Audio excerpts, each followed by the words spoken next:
Kemudian ada juga live streaming setiap hari dari Madinah bersama Dr. Al-Bari. Kemudian ada juga kajian konten setiap 2 pekan sekali bersama Dr. Al-Bari melalui via Zoom. Kemudian ada juga taksi, kemudian bahasa Arab. Kemudian ada juga kajian rutin setiap jadi akad pertama dan juga akad ketiga itu setiap Sabtu. Kemudian akad kedua dan akad keempat itu setiap Jumat dan setiap Jumat Sabtu. Dapatkan koleksi buku karya Ustadz Dr. Ariful Bahri Hafizahullahu Ta'ala. Dan miliki segera buku ulama mazhab dan manhaj. Dapatkan koleksi buku karya Ustadz Dr. Ariful Bahri Hafizahullahu Ta'ala. Dan miliki segera buku ulama mazhab dan manhaj. Dapatkan koleksi buku karya Ustadz Dr. Ariful Bahri Hafizahullahu Ta'ala. Dan miliki segera buku ulama mazhab dan manhaj. Dapatkan koleksi buku karya Ustadz Dr. Ariful Bahri Hafizahullahu Ta'ala. Dan miliki segera buku ulama mazhab dan manhaj.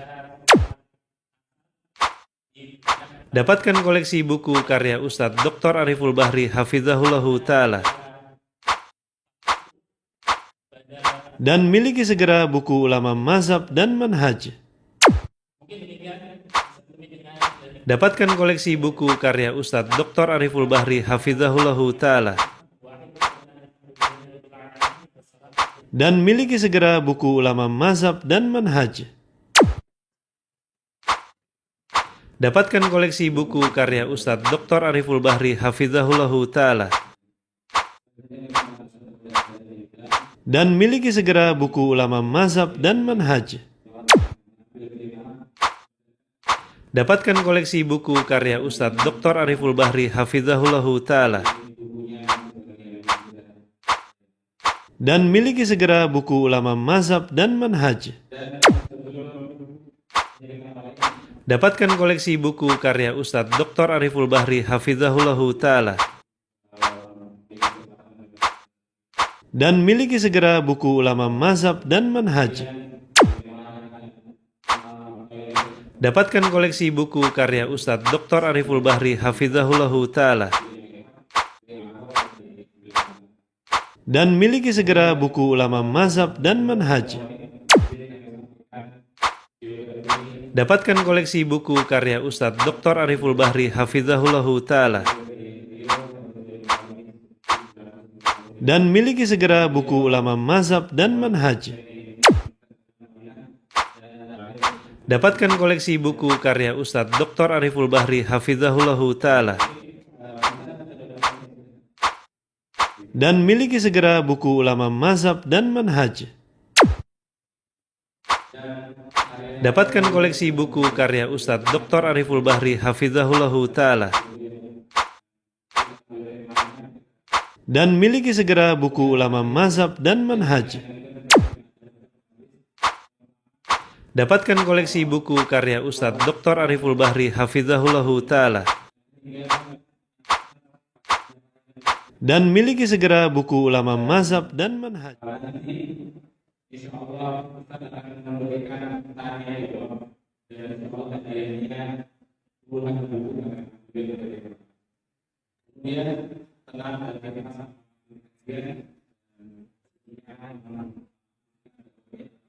saya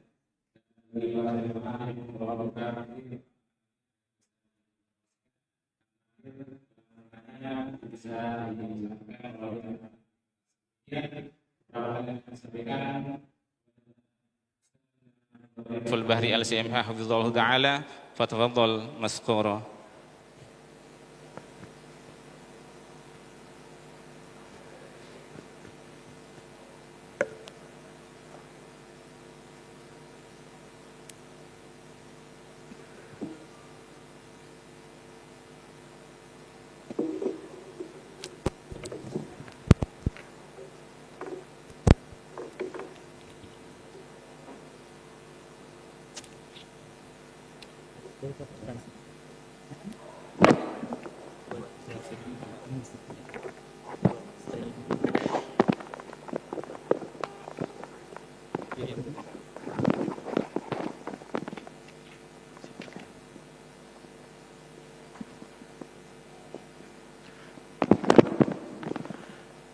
Bismillahirrahmanirrahim. Assalamualaikum warahmatullahi wabarakatuh.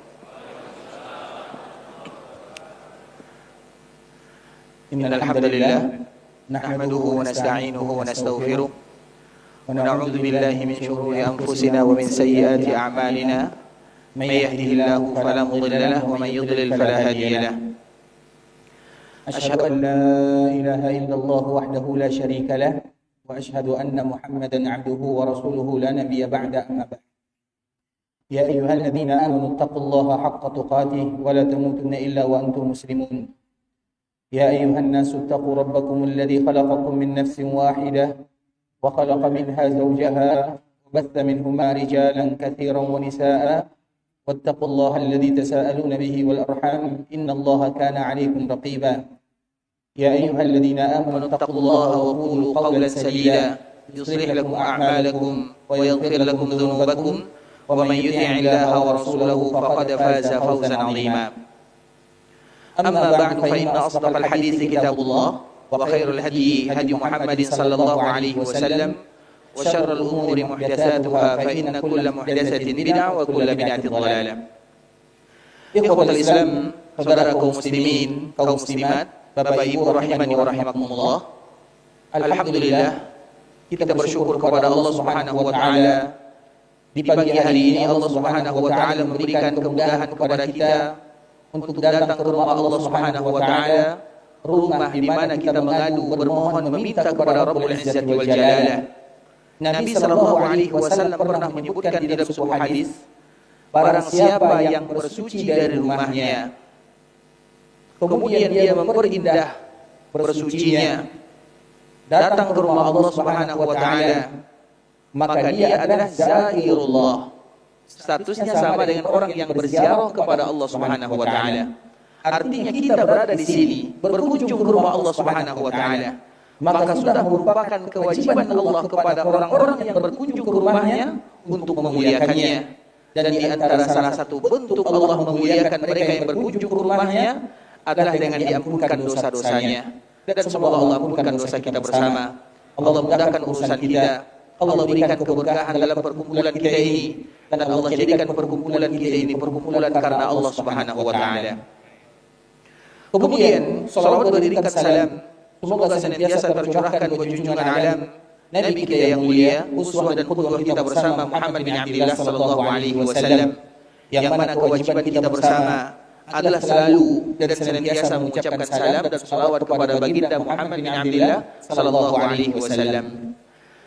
Ikhwatul Islam, saudara kaum muslimin, kaum muslimat, ikhwani akhwati rahimani wa rahimakumullah. Alhamdulillah, pada kesempatan kali ini kita akan membahas suatu tema yang sangat indah bagi kita bersama. Tema yang wajib dibahas oleh kaum muslimin. Bahkan kita perhatikan mulai dari Nabi sallallahu alaihi wasallam meninggal sampai di zaman sekarang, manusia berlomba-lomba untuk menulis tentang sejarah, biografi, profil Muhammad bin Abdullah sallallahu alaihi wasallam. Karena bagaimanapun Nabi sallallahu alaihi wasallam adalah manusia yang dimuliakan oleh Allah Subhanahu wa taala. Nabi mulia, Allah yang memuliakan dirinya. Dan siapapun yang dimuliakan oleh Allah tidak akan pernah terhina untuk selama-lamanya, walaupun banyak yang menghinanya. Nabi sallallahu alaihi wasallam diciptakan oleh Allah Subhanahu wa taala, dipilih oleh Allah Subhanahu wa taala. Bahkan Allah menyebutkan laqad ja'akum rasulun min anfusikum, telah datang kepada kalian seorang nabi yang berasal dari diri kalian. Di dalam qiraat yang lain, ampas.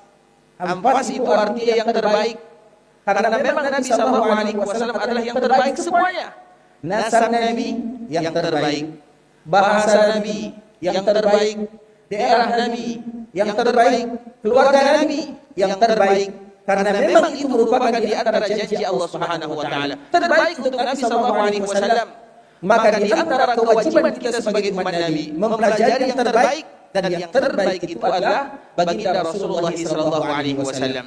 Kita mengenal bagaimana perjuangan Nabi sallallahu alaihi wasallam, bagaimana perjalanan dakwah Nabi sallallahu alaihi wasallam, dan itu semua ikhwatul Islam dilakukan oleh Nabi sallallahu alaihi wasallam hanya karena satu alasan saja.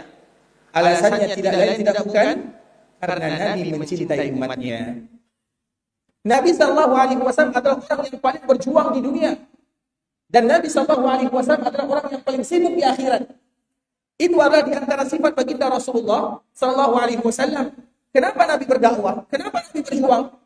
Karena sayang kepada kita sebagai umatnya. Sehingga di antara salah satu nama Nabi adalah Al-Malhamah. Nabi sallallahu alaihi wasallam punya banyak nama. Salah satu nama Nabi adalah Al-Malhamah. Karena Nabi sallallahu alaihi wasallam dipanggil dengan Muhammadun.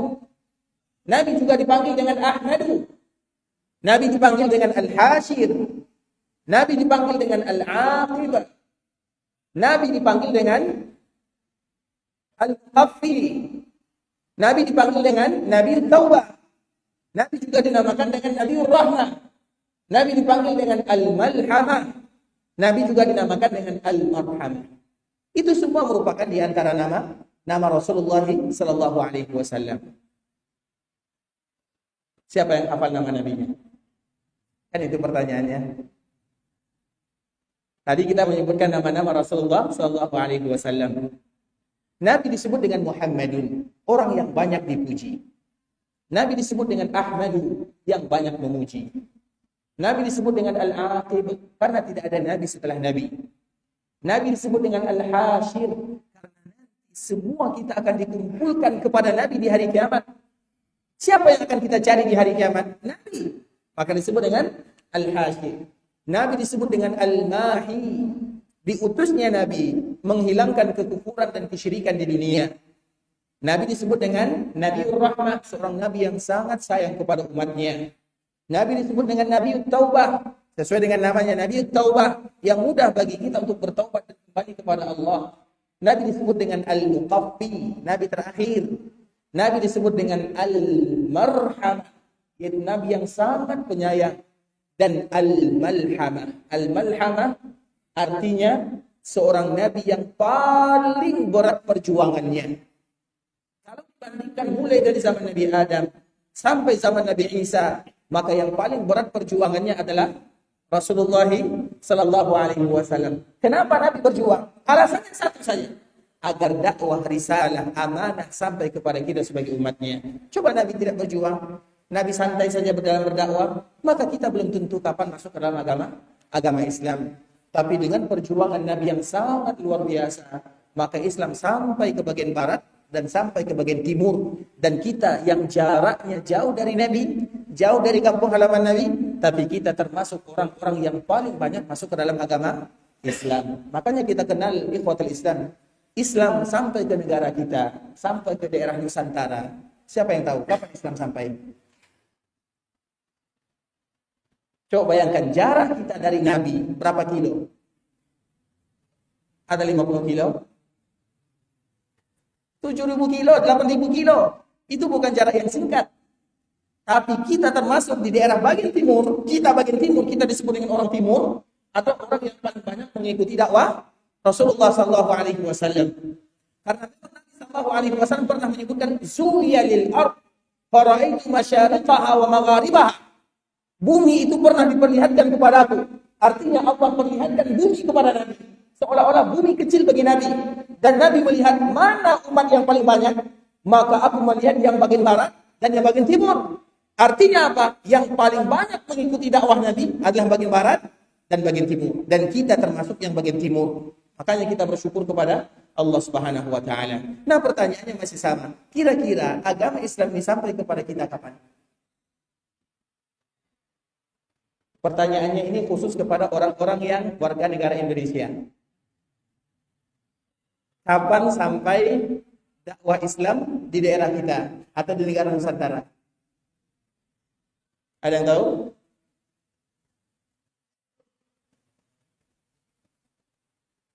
Ini lupa sejarah nenek moyang nih. Sejarah ini yang harus kita bahas ya ikhwatul Islam, agar kita tahu bagaimana perjuangan Nabi sallallahu alaihi wasallam. Pertanyaannya, kapan Islam sampai di negara kita atau di daerah Nusantara? Karena dulu belum ada namanya Indonesia, Malaysia, Singapura, dulu hanya dinamakan dengan Nusantara. Nah, kapan Islam itu sampai ke Nusantara? Nanti cari sendirilah ya. Baik. Tidak semua ilmu gratis. Nah, sekarang kita lanjutkan kepada nama Rasulullah SAW. Di antara nama Rasulullah SAW adalah Al-Malhamah.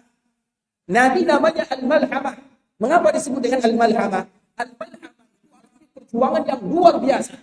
Maka di antara salah satu sifat dan tanda hari kiamat akan ada yang namanya al-malhamah al-kubra. Al-malhamah al-kubra itu peperangan yang sangat luar biasa. Maka disebut dengan al-malhamah. Dan al-malhamah itu adalah di antara salah satu nama Rasulullah sallallahu alaihi wasallam. Maka Nabi disebut dengan al-malhamah, al-marhamah, al-muqaffin, Nabiur Rahmah, Nabiut Taubah, al-hashir, al-mahid, al-aqib, sallallahu alaihi wasallam.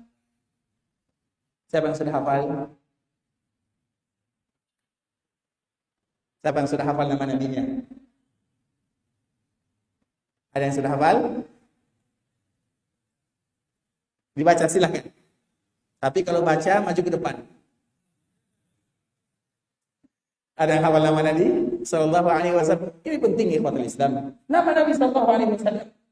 Sebagaimana kita berselawat kepada Muhammadun, Allahumma salli wa sallim ala nabiyyina Muhammad. Kita juga berselawat Allahumma salli wa sallim ala nabiyyina Ahmad sama. Ahmad Muhammad nama Nabi sallallahu alaihi wasallam. Al-Ashir, Al-Mahi, Al-Aqib, semuanya adalah nama Nabi. Al-Marhamah, Al-Marhamah, Al-Muqafi, Nabi Utawah, Nabi Rahmah, semuanya adalah nama Rasulullah sallallahu alaihi wasallam. Sebagaimana kita tahu tentang Muhammadun, maka kita tahu tentang Al-Malhamah, Al-Marhamah.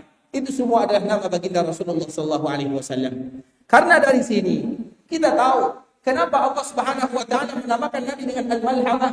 Nabi atau orang yang paling berat perjuangannya.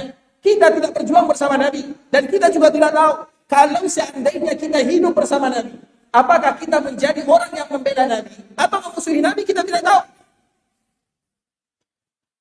Nah, sekarang kewajiban kita ikhwatul Islam hanya sekedar ingin mengetahui tentang Nabi sallallahu alaihi wasallam, tahu tentang Nabi, tahu tentang perjuangan Nabi, tahu tentang dakwah Nabi. Itu adalah kewajiban orang yang cinta kepada Nabi dan semua kita cinta kepada Nabi. Tinggal pertanyaannya bagaimana kita mengungkapkan dan membuktikan rasa cinta kepada Nabi sallallahu alaihi wasallam. Cinta kepada Nabi ikhwatul Islam itu bukan mudah. Mencintai anak saja tidak mudah. Mencintai istri saja tidak mudah. Apalagi mencintai Rasulullah sallallahu alaihi wasallam. Semua kaum muslimin wajib mencintai Nabi. Karena ada dua kaidah yang harus kita ketahui. Imam Ibnu Katsir rahimahullahu taala menyebutkan di dalam kitabnya Tafsir Al-Quran Al-Azim, beliau mengatakan qala al-ulama wa qala al-hukama laisa asy-sya'nu an tuhibba walakinna asy-sya'na an tuhabba. Para ahli ilmu, para ahli hikmah mereka mengatakan permasalahannya bukan bagaimana kalian mencintai Nabi, tapi bagaimana supaya kalian dicintai oleh Nabi sallallahu alaihi wasallam. Kalau kita bertanya kepada semua kaum muslimin, semaksiat apapun mereka, pasti mereka mencintai Nabi. Sebejat apapun mereka, pasti mereka mencintai Nabi. Semua kaum muslimin pasti mencintai Nabi sallallahu alaihi wasallam. Tapi pertanyaannya, apakah Nabi mencintai semuanya? Belum tentu. Diukur dengan syariat, diukur dengan bagaimana dia, bagaimana keadaannya. Maka dari situlah kita harus mengetahui kaidah ini. Ada dua kaidah. Laisa sya'nu an tuhib, masalahnya bukan bagaimana kalian mencintai Nabi. Kalau masalahnya bagaimana mencintai Nabi, banyak orang yang nyanyi dangdutan dengan alasan cinta Nabi. Iya atau tidak? Banyak orang yang musik-musik, yang minum khamar, alasannya cinta Nabi. Semua melakukan karena cinta Nabi. Pertanyaannya, apakah Nabi cinta atau tidak? Belum tentu. Maka dari sinilah Imam Ibnu Katsir menyebutkan, laisa sya'nu an tuhibba, walakin sya'na an tuhabba. Masalahnya bukan bagaimana kalian mencintai Nabi. Tidak. Karena semua kita sudah pasti mencintai Nabi. Akan tetapi bagaimana supaya kalian dicintai oleh Nabi sallallahu alaihi wasallam? Bagaimana supaya kita dicintai oleh Nabi? Diukur dengan syariat Allah Azza wa Jalla. Itu merupakan kaidah yang sangat luar biasa. Dan salah satunya ikhwatul Islam, bentuk kita mencintai Rasulullah sallallahu alaihi wasallam adalah dari perjalanan dakwah Nabi, perjuangan Nabi sallallahu alaihi wasallam. Bahkan kita selalu atau kita menyampaikan, kalau kita lihat para sahabat mereka mencintai Nabi sallallahu alaihi wasallam bukan hanya sekedar mencintai masalah-masalah bagian agama.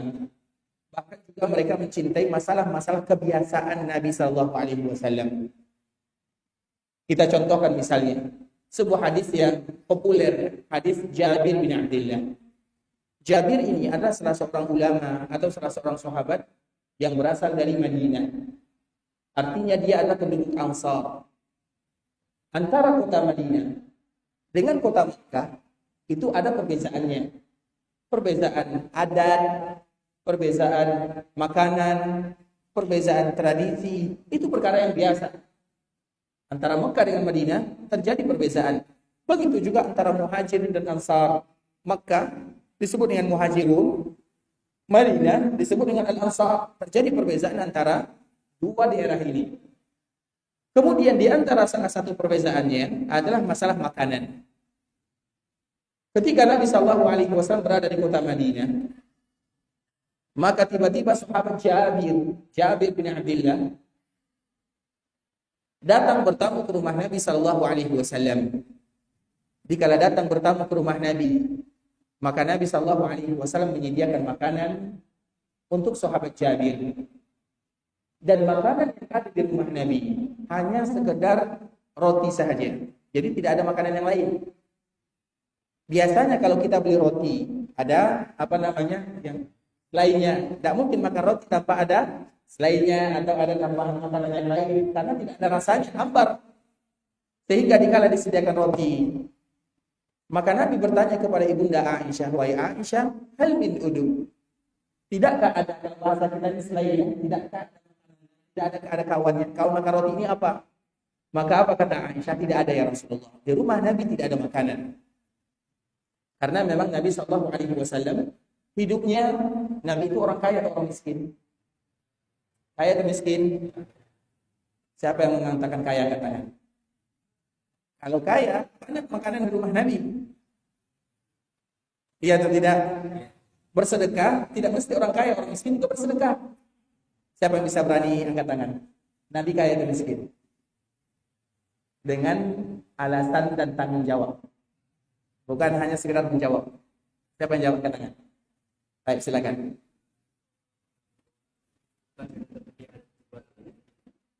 Nabi SAW pernah berdoa, cukupkan? Betul nih. Apa doa Nabi itu? Bahasa Arabnya apa doanya? Pertanyaannya belum dijawab. Nabi kaya atau miskin? Satu waktu kaya, satu waktu miskin. Kapan Nabi kaya? Setelah perang. Kapan Nabi miskin?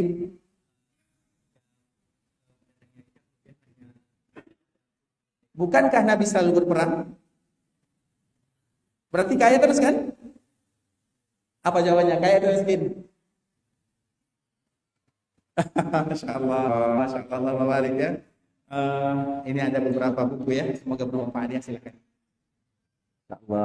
Nabi dibilang kaya, Nabi dibilang miskin, juga miskin. Bahkan ada salah satu doa yang saya rasa tidak ada di antara kita yang berani mengucapkan doa ini. Apa doanya? Allahumma ahyini miskina wa tawaffani miskina wa alhiqni ma'al masakin. Ya Allah, hidupkan aku dalam keadaan miskin, wafatkan aku dalam keadaan miskin, dan kumpulkan aku bersama orang-orang miskin. Karena yang pertama kali masuk surga orang kaya atau orang miskin? Pertanyaannya, kita mau jadi kaya atau miskin? Nah, nggak ada yang jawab kan? Kalau saya mau kaya masuk surga. Kalau kita silakan jawab sendiri. Artinya ikhwatul Islam, Nabi dibilang kaya. Nabi itu bukan orang miskin. Tapi dibilang miskin, Nabi juga miskin. Artinya bagaimana tadi yang telah dijawab, kadang Nabi kaya, kadang miskin. Dan Nabi itu betul-betul kaya ikhwatul Islam. Bukankah istri Nabi bernama Khadijah? Nabi itu kaya sekali. Dan semua kekayaan Nabi itu habis berdakwah di jalan Allah Subhanahu wa taala. Makanya mengapa Allah memilihkan Khadijah? Khadijah sebagai istri Nabi lebih tua, lebih kaya, karena itu ada alasan yang sangat indah di mana Khadijah merupakan sponsor Nabi sallallahu alaihi wasallam dikala Nabi berdakwah di kota Makkah Al-Mukarramah. Nabi itu bukan orang miskin. Di awal-awalnya Nabi bukan orang miskin, tapi semua harta Nabi sallallahu alaihi wasallam itu habis berdakwah, karena di awal dakwah itu butuh makanan. Yang ikut kepada Nabi itu orang kaya atau orang miskin? Miskin, budak, orang yang tidak berpunya. Nabi SAW mengeluarkan semuanya. Makanya Ibunda Khadijah dan Nabi SAW betul-betul berjuang satu frekuensi kalau bahasa kita ya. Sehingga Nabi SAW mengatakan, inni ruziktu hubbuha. Sesungguhnya aku ditanamkan rasa cinta di dalam hatiku kepada Khadijah. Cinta Nabi kepada Khadijah adalah fitrah karena Allah Subhanahu wa taala. Mengapa demikian? Karena Khadijah semenjak Nabi berdakwah habis semuanya. Masanya habis, waktunya habis, tenaganya habis, hartanya habis berdakwah bersama Rasulullah SAW. Makanya istri yang paling dicintai oleh Nabi adalah Khadijah. Bahkan setelah Nabi wafat atau setelah Khadijah wafat, Nabi tidak pernah melupakan Ibunda Khadijah radhiyallahu taala anha. Kalau Nabi bertemu dengan kawan-kawan Khadijah, maka Nabi akan duduk dulu, menghabiskan waktu bagaimana cerita Khadijah dahulunya. Nabi SAW kadang-kadang memotong kambing, kemudian bersedekah kepada kawan-kawan Ibunda Khadijah. Bahkan Ibunda kita Aisyah mengatakan, orang yang paling aku cemburu dari keluarga Nabi, dari istri Nabi adalah Khadijah. Padahal Aisyah dengan Khadijah ini bertemu atau tidak? Bertemu atau tidak? Aisyah kapan lahirnya? Aisyah kapan lahir? Agar kita tahu mereka bertemu atau tidak. Tentu kita harus tahu kapan Aisyah lahir. Kapan Aisyah lahir? 6 tahun sebelum? Masya Allah. Tapi jawabannya salah ya. Hai, Masya Allah. Kapan Aisyah lahir? Kurang lebih tahun keempat atau tahun kelima. Keempat, kenabian. 6 tahun. Karena Khadijah dengan Aisyah kapan meninggal? Kapan menikah Nabi dengan Aisyah? 2 tahun sebelumnya. Berarti 8 tahun. Baik, artinya Aisyah dengan Khadijah berjumpa atau tidak? Satu zaman iya, tapi berjumpa tidak. Karena Aisyah dikala lahir, dia masih kecil. Sehingga Aisyah mengatakan, aku tidak pernah cemburu kepada istri Nabi, kecuali kepada Khadijah. Padahal aku tidak pernah melihatnya. Kemudian saking cemburunya Khadijah atau Aisyah kepada Khadijah, apa kata Aisyah? Ya Rasulullah, engkau itu sudah digantikan oleh Allah dengan wanita yang cantik, yang masih muda, disebutkan semua kelebihannya. Jadi seolah-olah Aisyah memuji dirinya kepada Nabi. Engkau ya Rasulullah sudah digantikan oleh Allah. Kenapa lagi engkau harus memikirkan wanita tua itu? Jadi bahasanya wanita tua, cemburu kepada Khadijah. Engkau sudah diganti dengan yang muda. Kenapa engkau masih memikirkan yang tua? Maksudnya adalah Khadijah. Apa kata Nabi SAW? Tidak. Khadijah tidak pernah bisa tergantikan. Dikala manusia mendustakan dirimu, dia yang mengundangkanku. Dikala manusia jauh darimu, dia yang bersamaku. Dikala manusia menghalangi hartanya dari dirimu, dia yang memberikan semuanya. Dari Khadijah Nabi punya keturunan. Dari Khadijah Nabi SAW mendapatkan segala galanya. Sehingga Nabi mengatakan tidak akan pernah tergantikan kecintaan Khadijah dibandingkan dengan wanita-wanita yang lainnya. Berarti dari sini dapat kita ambil kesimpulan, siapa yang paling dicintai oleh Nabi SAW antara Khadijah dengan Aisyah? Khadijah atau Aisyah? Siapa yang jawab ke tangan? Yang paling tua ya, siapa? Ini yang mau nampak di depan ya. Khadijah itu yang belakang. Khadijah juga. Sepakat ya? Sepakat. Ini hadiahnya bagi dua ya. Dan dua-duanya salah. Siapa yang paling dicintai oleh Nabi? Aisyah atau Khadijah? Salah juga. Aisyah. Dua-duanya. Yang mengatakan Khadijah salah, yang mengatakan Aisyah salah, karena pertanyaannya salah. Yang salah itu yang bertanya. Bisa dipahami? Karena kecintaan Nabi, kalau kita ingin membandingkan cinta ini, mana di antara kita yang suka? Kita ini. Kalau kedua-duanya ada, bisa dipahami? Sekarang yang satu ada, yang satu tidak ada. Bisa tidak dibandingkan? Tidak bisa. Khadijah sudah meninggal, Aisyah baru meninggal dengan Nabi. Kecintaan Nabi naik kepada Khadijah, kecintaan Nabi naik kepada Aisyah radhiyallahu ta'ala anha. Itu merupakan di antara cara Allah Subhanahu wa taala. Seolah-olah Khadijah yang menemani Nabi di masa Makkah dan Aisyah yang menemani Nabi di masa Madinah. Bisa dipahami? Karena kita mengatakan Khadijah, bukankah Nabi SAW pernah mengatakan wanita yang paling aku cintai adalah Aisyah? ketika Nabi mengatakan Khadijah tidak tergantikan, mana yang betul? Dilihat dari periodenya, dari masanya. Masa Mekah adalah Khadijah, masa Madinah adalah Aisyah radhiyallahu taala anha. Bisa dipahami ya? Tapi ikhwatul Islam, Nabi SAW sangat mencintai Bunda Khadijah. Begitu juga Nabi SAW sangat mencintai Bunda Aisyah. Namun periodenya berbeda. Yang satu Mekah, yang satu Madinah. Seolah-olah Allah Subhanahu wa taala menentukan yang pas di kala Nabi berdakwah di Mekah adalah Khadijah. Dan yang pas di kala Nabi berdakwah di Madinah adalah Aisyah. Kenapa demikian? Karena dakwah di Mekah itu bukan ringan. Butuh tenaga, butuh uang. Dan itu ada pada diri Khadijah. Makanya Khadijah lebih tua dari Nabi. Karena biasanya kalau lebih tua, cara berfikirnya pun lebih tua, lebih dewasa. Ketika Nabi berada di Gua Hira, maka Nabi didatangi oleh makhluk. Apakah Nabi tahu kalau yang datang itu adalah Jibril? Nabi tahu atau tidak? Nabi tidak pernah tahu. Dikala datang Jibril di Gua Hira, maka Nabi SAW dipeluknya sampai Nabi tidak bisa bernafas. Kemudian baru dikatakan Iqra. Nabi tidak tahu ini siapa, Nabi tidak tahu. Dan Jibril juga tidak pernah memberitahu. Dan Nabi tidak pernah melihat Jibril. Iya, Nabi melihat Jibril, tapi tidak semuanya, sebahagian badannya saja. Karena Jibril itu besar sekali. Kemudian dikala Nabi pulang dari Gua Hira dan pulang ke rumah Ibunda Khadijah, apa kata Nabi? Dathiruni, zammiluni, dathiruni, zammiluni. Selimutkan aku, wahai Khadijah. Kemudian Khadijah bertanya, apa yang terjadi kepada wahai suamiku? Kemudian Nabi menceritakan, apa perkataan Khadijah? Apa jawaban Khadijah kira-kira? Misalnya kita ini, ada masalah di luar. Kemudian kita pulang ke rumah. Masalah berkurang atau bertambah? Hati-hati, ada ibu di atas ya. Biasanya kalau kita ada masalah apapun, kemudian kita pulang ke rumah. Masalah bertambah atau berkurang? Ada yang berkurang, ada yang bertambah. Tergantung masing-masing ya. Coba lihat bagaimana ini. Masalah yang besar. Datang ke rumah, melihat sesuatu yang besar yang tidak pernah dikenal Nabi. Kemudian memeluk Nabi SAW dan mengatakan, Iqra, ma'ana biqari. Malaikat sudah tahu kalau Nabi tidak pandai baca, tapi dia tetap memerintahkan Nabi itu baca. Iqra, ma'ana biqari. Baca wahai Muhammad. Maka Nabi mengatakan, aku tidak pandai, aku tidak bisa. Kemudian Nabi pulang. Dan Nabi menceritakan kejadiannya. Apa kata Ibunda Khadijah ketika Nabi pulang? Wallah, sesungguhnya Allah tidak akan pernah menghinakan dirimu untuk selama-lamanya. Hilang masalah yang dirasakan baginda Rasulullah SAW. Istrinya lah yang memberikan motivasi. Khadijah radhiyallahu ta'ala anha. Lan yakhludakallahu abada. Allah tidak akan pernah menghinakan dirimu. Kenapa? Engkau orang yang baik.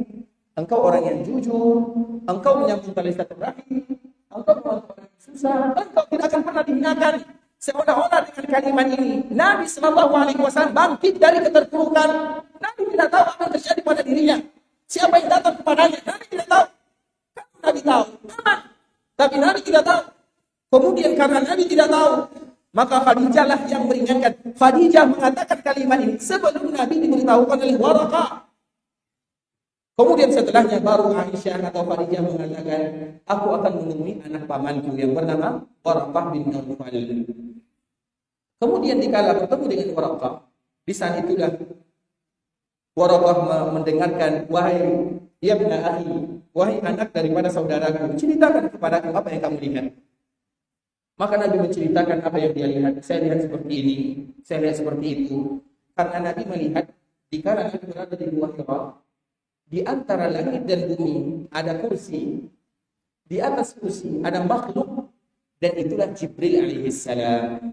Jibril tidak pernah memperlihatkan dirinya kepada Nabi kecuali 2 kali dalam bentuk asli. Dan yang dilihat oleh Nabi pun itu hanya sebahagian kecil saja, bukan semuanya. Karena Jibril itu besar sekali untuk Islam. Jibril adalah makhluk yang paling besar, atau di antara makhluk yang paling besar. Dan makhluk yang paling besar itu adalah Arsy. Jibril memiliki 600 sayap. Satu sayapnya menutup separuh ufuk, separuh bumi. Dan dia punya 600. Sehingga dikala Nabi melihat dalam bentuk aslinya, Nabi hanya melihat sebahagian saja. Tapi dalam bentuk aslinya. Kemudian diceritakan oleh Nabi SAW. Dikala Waraqah mendengarkan Ya ibn akhi, ketahuilah, itu adalah namus, itu adalah Jibril. Sebagaimana namus ini turun kepada nabi-nabi yang lainnya, dia juga turun kepada, dan tidak satu pun Jibril membawa wahyu kepada makhluk dan kepada Rasul pilihan Allah Azza wa Jalla illa ruhi, kecuali mereka pasti akan dibenci. Seolah-olah Muhammad, engkau pasti akan dibenci. Tidak ada pilihan yang lain. Kemudian apa kata Allah? Kalau seandainya aku masih diberikan kekuatan, aku masih kuat, dan aku masih hidup, maka aku akan menjadi penolong di saat orang-orang akan mengeluarkan dan mengusir dirimu. Itu kata orang kepada baginda Rasulullah. Sehingga ketika mendengarkan kalimat ini, apa jawaban Nabi? Apa mukhrijiyahu? Wahai Waraqah, apakah mereka nanti akan mengusir diriku? Maka apa kata Waraqah? Betul. Tidak ada satu yang datang seperti yang kamu bawa, kecuali mau tidak mau, engkau akan diusir. Nabi sudah tahu, tidak akan pernah menetap di Mekah untuk dalam waktu yang lama. Nabi tahu itu. Kata orang yang sudah memberitahukan. Dan itu adalah awal di mana Nabi SAW berdakwah di jalan Allah Subhanahu wa Ta'ala. Kemudian ikhwatul Islam, makanya tadi kita menyebutkan Khadijah itu adalah teman hidup Nabi yang paling pas di kala Nabi berada di kota Mekah. Di saat berdakwah, maka Khadijah lah yang menjadi penopang dakwah baginda Rasulullah sallallahu alaihi wasallam. Namun di saat Madinah, ketika Allah berikan kekuatan kepada kaum muslimin, maka yang paling pas adalah Aisyah. Apa Aisyah yang paling pas? Karena Aisyah ini masih kecil, hafalannya kuat. Aisyah itu hafalannya kuat sekali, dan dia adalah ulama dari kalangan para sahabat. Jadi Aisyah itu bukan wanita biasa. Karena di kota Madinah yang dibutuhkan adalah hafalan, sedangkan di kota Mekah yang dibutuhkan adalah kekuatan dan harta. Itu adalah dakwah baginda Rasulullah sallallahu alaihi wasallam. Makanya kita tidak boleh bertanya mana yang paling dicintai oleh Nabi, Khadijah atau Aisyah. Karena ada masanya ya. Kemudian di ikhwatul Islam, kita lanjutkan kepada cerita Jabir. Bagaimana kecintaannya kepada Nabi sallallahu alaihi wasallam. Ketika Jabir bertamu ke rumah Nabi, maka di saat itulah Nabi tidak punya makanan kecuali roti, tidak ada kawannya. Tiba-tiba Nabi mengatakan, wahai Aisyah, roti ini bagaimana kami memakannya? Kawannya sulit untuk memakannya, roti tawar sulit. Apalagi roti yang keras, apalagi yang terbuat dari gandum yang biasa-biasa itu sulit sekali untuk menelannya. Hal min kudu, apakah tidak ada makanan? Maka di saat itulah Ibunda Aisyah mengatakan ada, yaitu al-fal. Fal itu banyak yang menerjemahkan kalimat fal, dan salah satu maknanya adalah cuka. Kita tahu cuka. Cuka itu berbentuk bubuk atau berbentuk cairan. Ada yang berbentuk bubuk, cuka. Mungkin cuka di negara orang ya. Kalau di negara kita bentuk cair ya, cair, baik. Rasanya gimana? Enak atau tidak? Asam ya? Baik. Karena siapapun yang mendengarkan hadis ini ada tanggung jawab setelahnya. Kalau kita tidak ingin mendengarnya, tutup telinga. Karena berat hadis ini, berat. Kenapa berat ikhwatul Islam? Aisyah bertanya kepada Rasulullah, bertanya kepada Aisyah, ya Rasulullah, ya Aisyah, tidakkah ada makanan? Aisyah mengatakan ada khal, yaitu cuka. Maka Nabi mengatakan ni'mal udu al-khal. Cukup yang siap-siap ya, yang mendengarkan harus siap-siap. Karena ini berat hadisnya. Rasulullah mengatakan sesungguhnya makanan yang terbaik adalah cuka. Jabir yang tadi pertama ke rumah Nabi sallallahu alaihi wasallam sedang berada di dalamnya. Jabir ada di Madinah. Jabir sama dengan kita. Jabir juga tidak suka kepada cuka. Kita juga tidak suka. Kita suka atau tidak? Jangan suka. Rasanya, bentuknya kita tidak suka. Dan masalah makanan itu biasa. Yang satu suka, yang satu tidak suka, itu masalah biasa. Bukan masalah agama, masalah makanan. Tapi lihat Jabir, seorang sahabat yang membuktikan bagaimana cinta kepada Nabi SAW.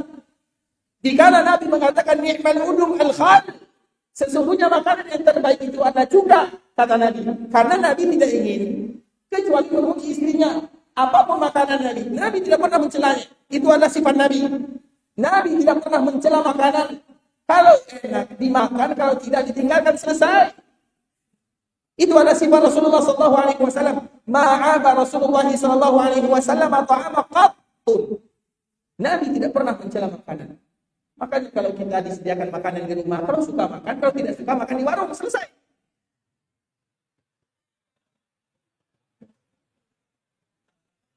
Betul seperti itu. Sebenarnya iya, sebenarnya, tapi faktanya tidak. Enak tidak enak harus dimakan. Tapi terlepas daripada itu semua ikhwat Islam. Ma'aba Rasulullah sallallahu alaihi wasallam ta'ama qattun. Nabi tidak pernah mencela makanan. Kalau enak Nabi makan, kalau tidak Nabi tinggalkan, selesai. Itu Nabi sallallahu alaihi wasallam. Sehingga tidak ada yang tersakiti. Kemudian dikala disebutkan, ya Rasulullah, yang tersisa adalah cuka. Maka Nabi mengatakan, ni'mal udum al-khal. Makanan yang terbaik itu adalah cuka. Jabir yang mendengarkan hadis ini tidak suka kepada cuka. Tapi apa kata Jabir? Semenjak Nabi sallallahu alaihi wasallam mengatakan bahwa makanan yang terbaik adalah cuka, semenjak itu pula lah aku suka kepada cuka. Makanya tadi kita siap-siap cuka-cuka ya. Tanggung jawab. Hadis yang sudah sampai. Saya tidak tanggung jawab lagi. Karena bukan sampai di sini saja riwayatnya. Yang meriwayatkan dari Jabir, hadis ini dari Jabir mengatakan, aku juga tidak suka kepada cuka. Tapi semenjak aku riwayatkan dari Jabir, maka aku suka kepada cuka. Dan kita meriwayatkan kepada kita semua, kita tidak suka kepada cuka. Tapi semenjak kita mendengarkan hadis ini, suka kepada cuka. Kenapa demikian? Jabir alasannya apa? Bukan karena cukanya, karena kesukaan Rasulullah. Karena dikala kita mencintai Nabi, maka kita akan mencintai apapun yang dicintai. Itu yang namanya cinta kepada Nabi sallallahu alaihi wasallam. Jabir mencintai Nabi dengan kecintaan yang sempurna, dan dia berusaha mencintai apapun yang dicintai oleh Nabi. Bahkan masalah makanan pun dia akan suka kepada makanan yang disukai oleh Nabi sallallahu alaihi wasallam. Maka itu contohnya. Apalagi masalah agama. Makanya dengan kita mengetahui perjuangan Nabi, beratnya dakwah Nabi, tujuannya adalah untuk mencintai baginda Rasulullah sallallahu alaihi wasallam. Perjalanan dakwah Nabi itu tidak ringan ikhwat Islam. Perjalanan dakwah Nabi sangat berat sekali, dan semua yang dilakukan oleh Nabi tidak lain tidak bukan adalah karena kita sebagai umatnya. Itu saja alasannya. Nabi cinta kepada kita, maka Nabi berjuang, Nabi berdakwah. Maka tadi kita menyebutkan di antara salah satu nama Rasulullah sallallahu alaihi wasallam adalah Al-Malhamah. Kenapa Nabi disebut dengan Al-Malhamah? Karena perjuangan Nabi betul-betul berat dibandingkan dengan semua Nabi yang ada. Kita lihat Nabi Yahya dibunuh oleh kaumnya. Itu kalau dibandingkan dengan perjuangan Nabi tidak seberapa. Nabi sudah berapa kali dibunuh oleh kaumnya. Makanya dari sini para ulama mengatakan Nabi itu pada Islam wafat sebagai manusia biasa atau wafat sebagai seorang yang syahid. Apa jawabannya? Nabi itu wafatnya sebagai manusia biasa, atau wafat sebagai seorang yang syahid di jalan Allah. Syahid atau wafat biasa? Siapa yang jawab katanya? Kita dahulukan yang tua ya. Baik. Syahid di jalan Allah. Kenapa Nabi syahid? Kan itu pertanyaannya. Karena beliau selalu mendakwakan Islam. Biasanya orang yang syahid itu bagaimana? Masih pertanyaan yang sama ya. Syahid tentu ada karakternya, ada sifatnya. Orang syahid seperti ini, meninggal di medan perang. Baik. Sifat yang mulia apa lagi? Apa lagi? Masya Allah. Hadiahnya mau yang mana nih? Yang warna apa? Warna hitam yang paling tebal ya? Masya Allah. Masya Allah, warahmatullahi wabarakatuh. Silakan Pak. Masya Allah. Semoga bermanfaat ya. Kalau jawabannya salah, nanti semoga. Jawaban tidak penting, yang penting hadiahnya. Baik, ya Pak ya. Masya Allah, warahmatullahi wabarakatuh. Nabi ikhwatul Islam disebutkan oleh Allah Subhanahu wa taala, "Wa ma Muhammadun." Siapa yang hafal ayat ini? Anak-anak Ustaz ada yang hafal? Siapa yang hafal ayat ini? Silakan aja. Barakallahu.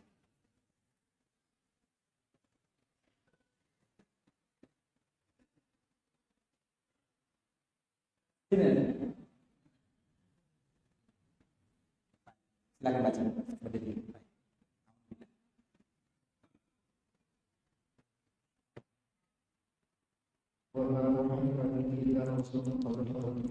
Ulang lagi bacaan yang bagus sedikit. Seperti kamu jadi. Ini calon imam nih. Baik, silakan.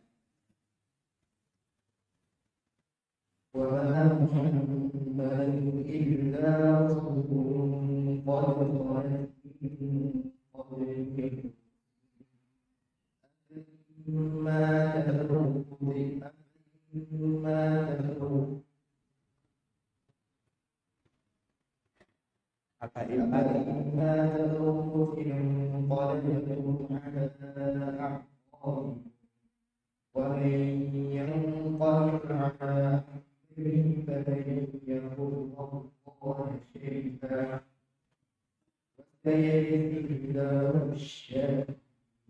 artinya?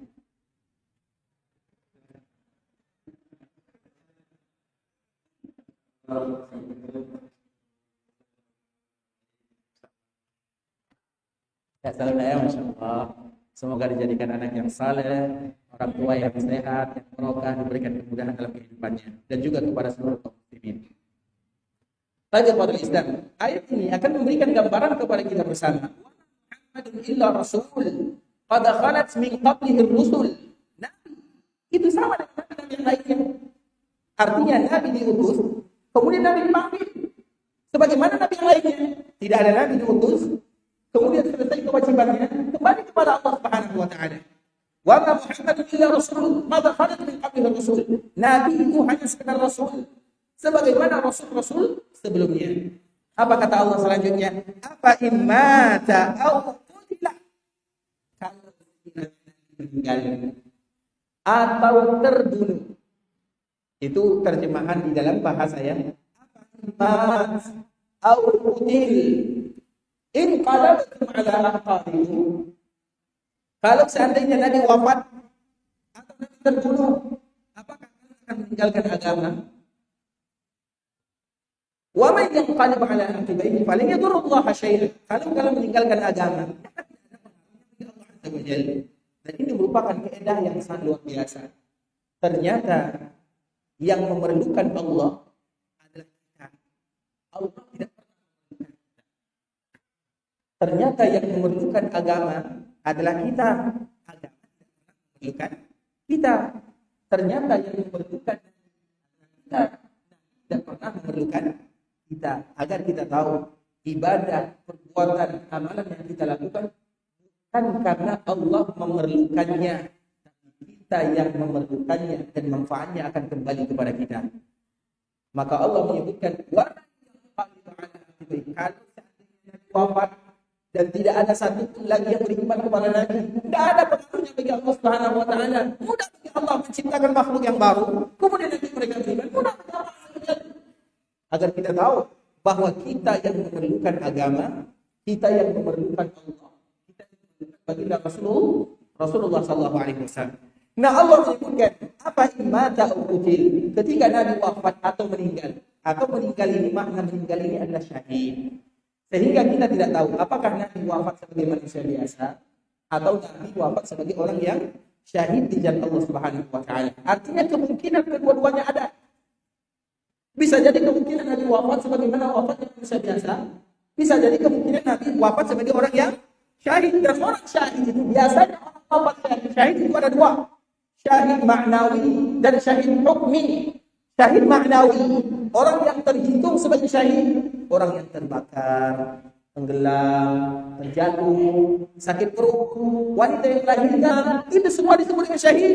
Tapi syahid ma'nawi, syahid ma'nawi itu dihukum sebagai orang yang syahid, tapi dia tetap diperlakukan sebagai wafatnya manusia yang lain. Itu syahid ma'nawi.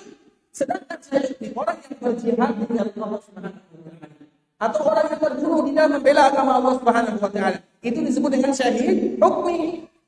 Nah, pertanyaannya, Nabi syahid atau tidak? Kalau syahid, Nabi dikala dimandikan atau dikala meninggal, Nabi dimandikan atau tidak? Nabi disolatkan atau tidak?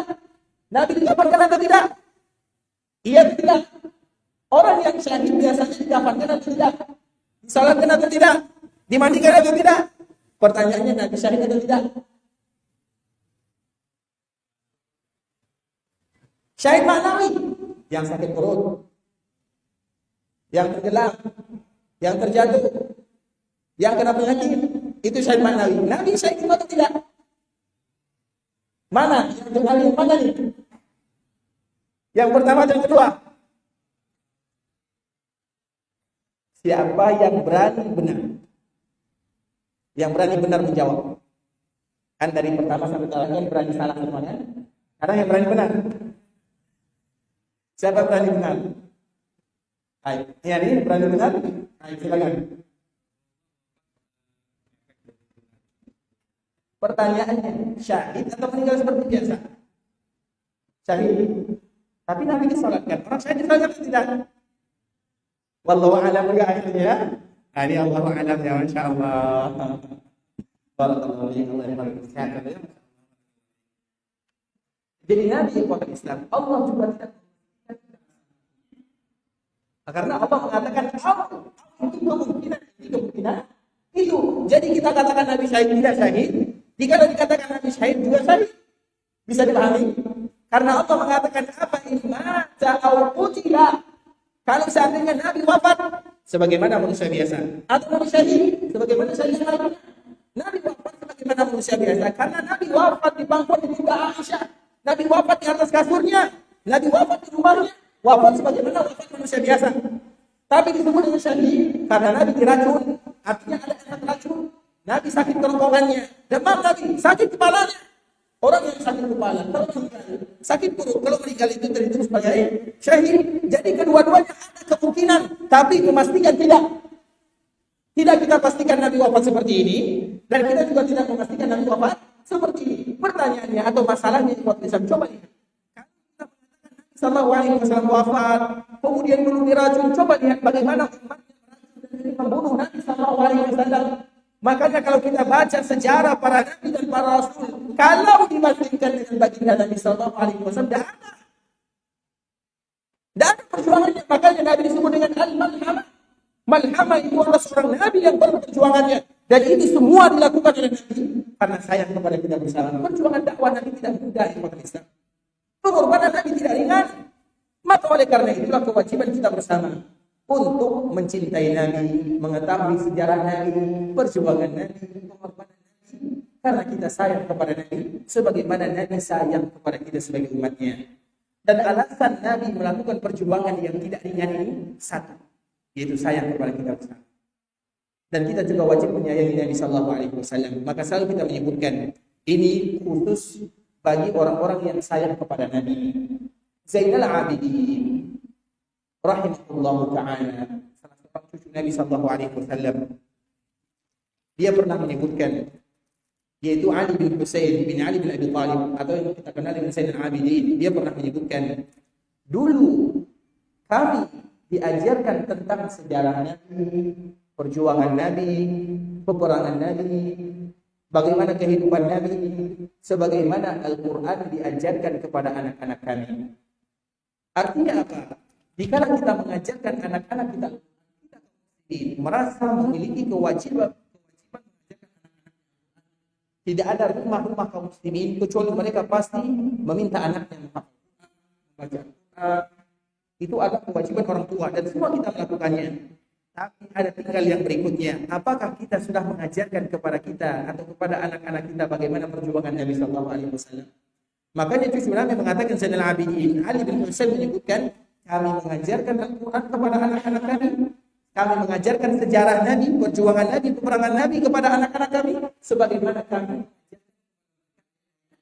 Al-Quran. Itulah di antara bukti cinta kita kepada Rasulullah Sallallahu Alaihi Wasallam. Karena perjuangan Nabi tidak ringan. Perjuangan Nabi terlalu berat. Dan kita sebutkan ikhwatul Islam, di antara salah satu perjuangan Rasulullah Sallallahu Alaihi Wasallam, tentunya kita membahas tentang Nabi, perjuangan Nabi, sejarah dakwah Nabi. Dan yang paling berat dirasakan oleh Nabi Sallallahu Alaihi Wasallam adalah dikala Nabi berada di Mekah. Di antara kebiasaan Nabi Sallallahu Alaihi Wasallam dengan biasa salat di Ka'bah al-Musharrafah. Itu kebiasaan Nabi. Baik itu di siang hari atau di malam hari. Hanya saja sholat di malam hari lebih sering dilakukan oleh Nabi SAW. Karena sholat diwajibkan kepada kaum muslimin kapan? Kapan ibadah sholat diwajibkan kepada kaum muslimin? Dikala terjadi peristiwa Isra dan Mi'raj. Kapan tahunnya? Tahun kedua Hijriah atau ketiga Hijriah? Kedua. Tahun pertama? Dua, insyaAllah. Dua Hijriah. Masya Allah. Tapi salah lagi ya. Tahun ke 10 kenabian. 10 kenabian artinya 3 tahun sebelum Nabi hijrah. Jelas ya? Ini soalnya peristiwa besar, peristiwa penting. Kapan ibadah salat diwajibkan kepada kaum muslimin? Ketika terjadinya peristiwa Isra dan Mi'raj. Dan itu kapan terjadi? Para ulama menyebutkan tahun dari kenabian. Artinya jika Nabi diutus menjadi Nabi 10 tahun setelahnya diwajibkan salat. Berarti umur Nabi pada waktu itu kurang lebih 50 tahun. Baru diwajibkan. Pertanyaan berikutnya, apakah sebelumnya salat tidak diwajibkan? Kan itu pertanyaannya. Diwajib. Betul nih. Apa alasannya?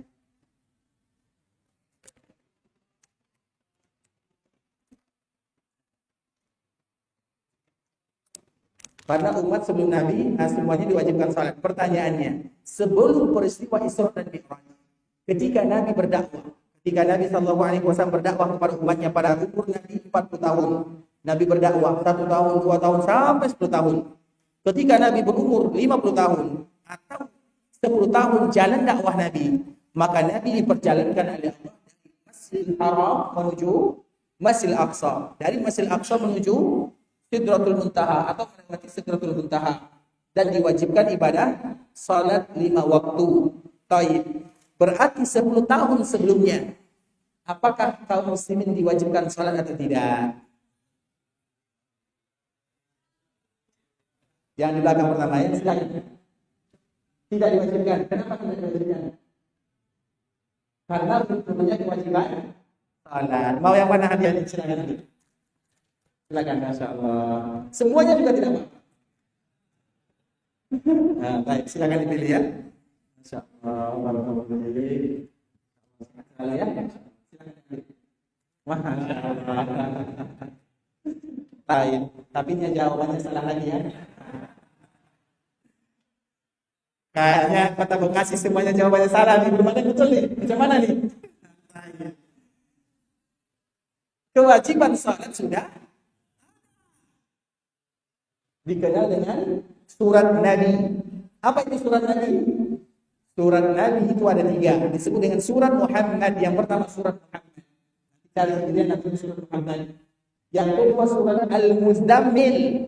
Yang ketiga surat Al-Mudaththir. Itu disebut dengan surat Nabi namanya.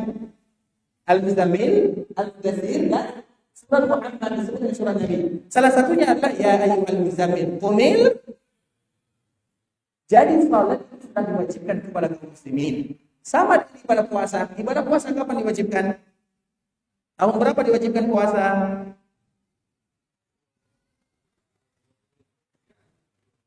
Betul nih.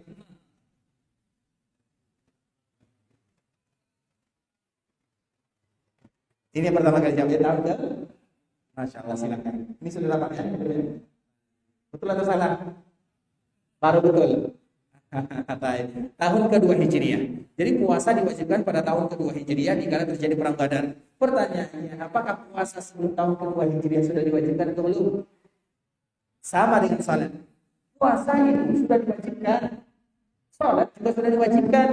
Hanya saja yang diwajibkan yang mana? Kalau puasa yang diwajibkan bukan puasa Ramadan, tapi puasa Asyura.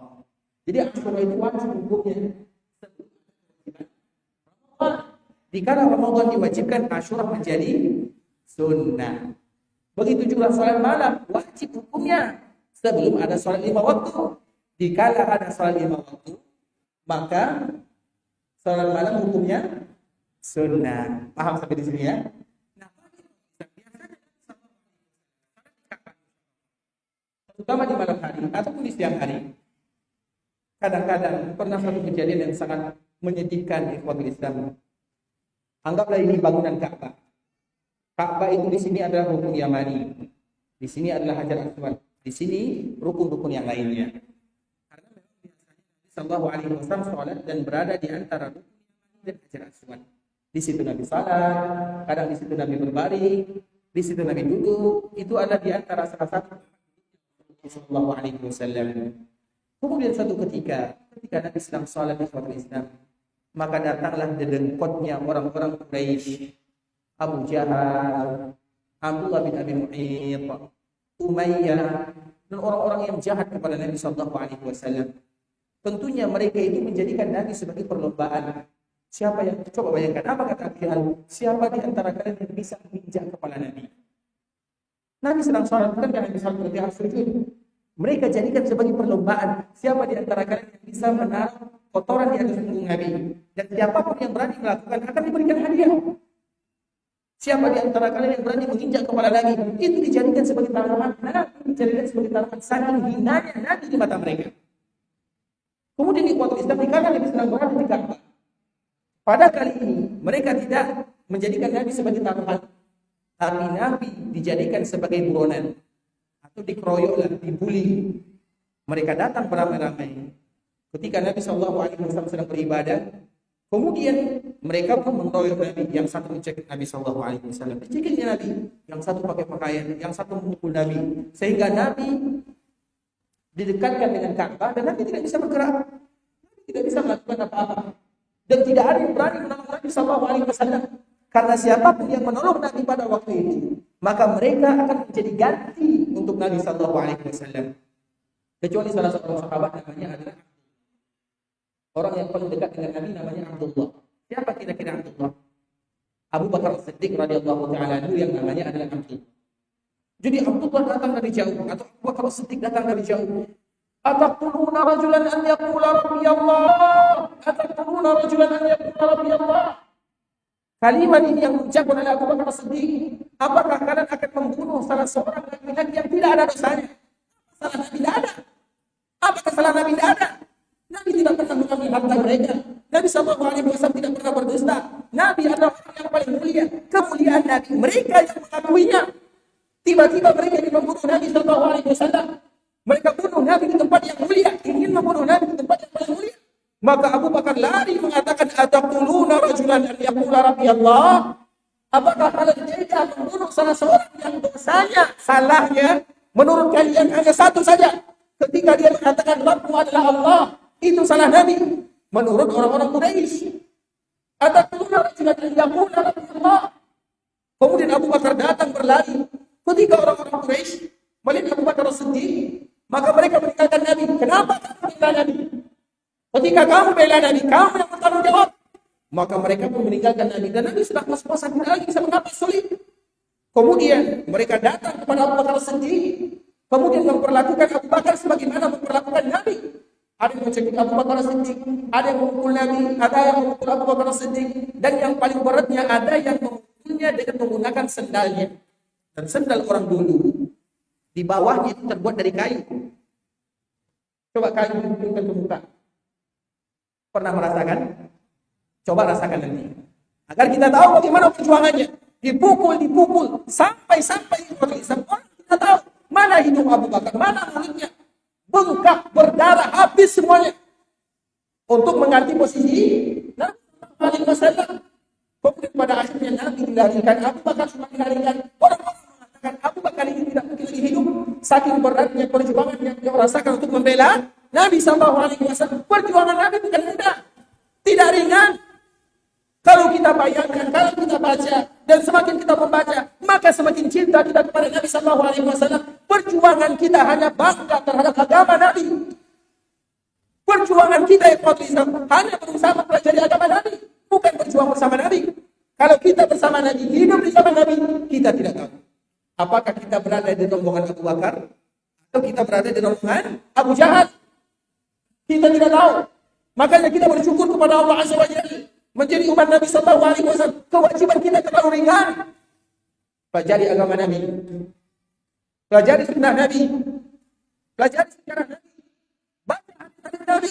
Itu baru namanya mencintai Nabi dan mengetahui perjuangan Nabi sallallahu alaihi wasallam. Itu kewajiban kaum muslimin.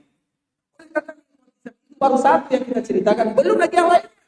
Belum lagi di kala Nabi sallallahu alaihi wasallam 3 tahun lamanya Nabi dipulaukan. Kita belum pernah merasakan apa yang dirasakan oleh Nabi sallallahu alaihi wasallam. Kita belum pernah kelaparan ikhwatul Islam. Pernah ada di antara kita yang makan 3 hari 3 malam. 1 hari 1 malam saja tidak makan, itu sulit rasanya. Nabi 3 hari 3 malam. Belum lagi Nabi tidak makan 3 tahun. Apa yang dimakan oleh Nabi? Tidakkah kita tahu bagaimana Nabi dibaikkan? Memakan dedaunan yang sudah jatuh. Kalau yang masih sedang masih lumayan. Ini yang sudah jatuh, dedaunan yang sudah jatuh, yang sudah kering. Itu makanan Nabi sallallahu alaihi wasallam. Tidak ada makanan. Demi apa ya? Demi agama, agar dakwah risalah sampai kepada kita sebagai umatnya. Perjuangan Nabi yang tidak ringan. Belum lagi meninggalkan Makkah, belum lagi Nabi berada di Madinah, perjuangan Nabi. Maka wajar Allah menamakan Nabi dengan Al-Malhamah. Seorang Nabi yang betul-betul berat perjuangan. Maka wajar kita bisa menghafal. Kita hanya dituntut untuk menghafal nama Nabi, bukan berjuang bersama Nabi. Pertanyaannya, siapa yang sudah hafal nama Nabi? Baik, silakan maju. Ini lain. Maju sini.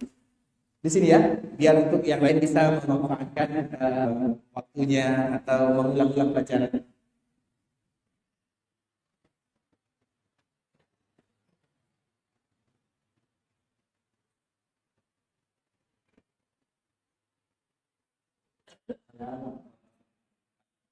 Nama Nabi Muhammad Ahmad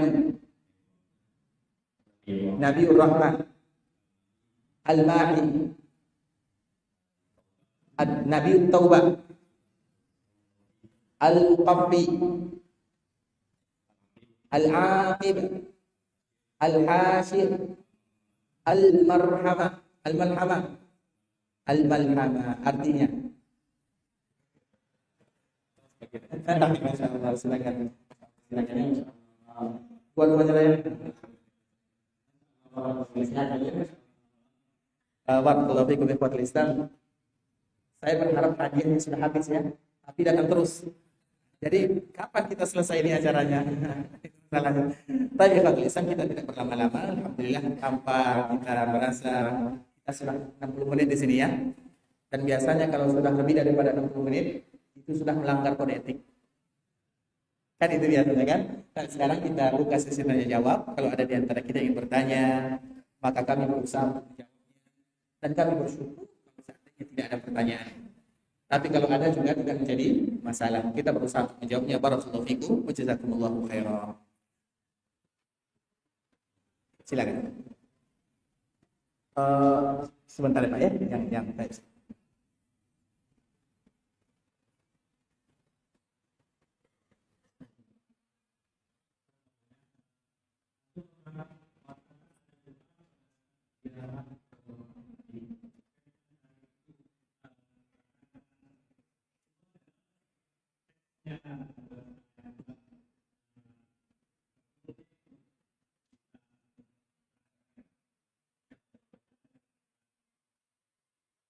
Pertanyaannya, ada doa terutama bagi kita yang datang ke kota Madinah, dianjurkan bagi kita berziarah ke kuburan Nabi. Kemudian kalau kita berziarah ke kuburan Nabi tentu ada doanya. Apa doanya? Ada di sini, baca sendiri. Silakan. Insyaallah. Bapak dulu ya, silakan Pak. Wa iyyakum.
Waalaikumsalam warahmatullahi wabarakatuh. Ini pertanyaannya adalah bagaimana semestinya kita bersolawat kepada Rasulullah SAW.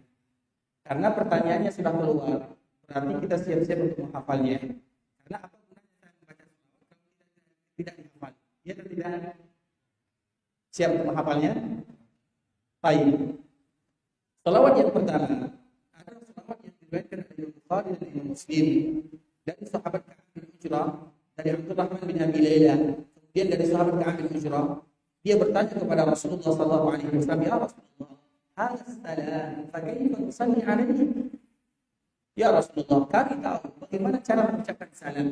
Karena kalimat salam itu mulai dari zaman Nabi Adam sampai umat terakhir salamnya sama.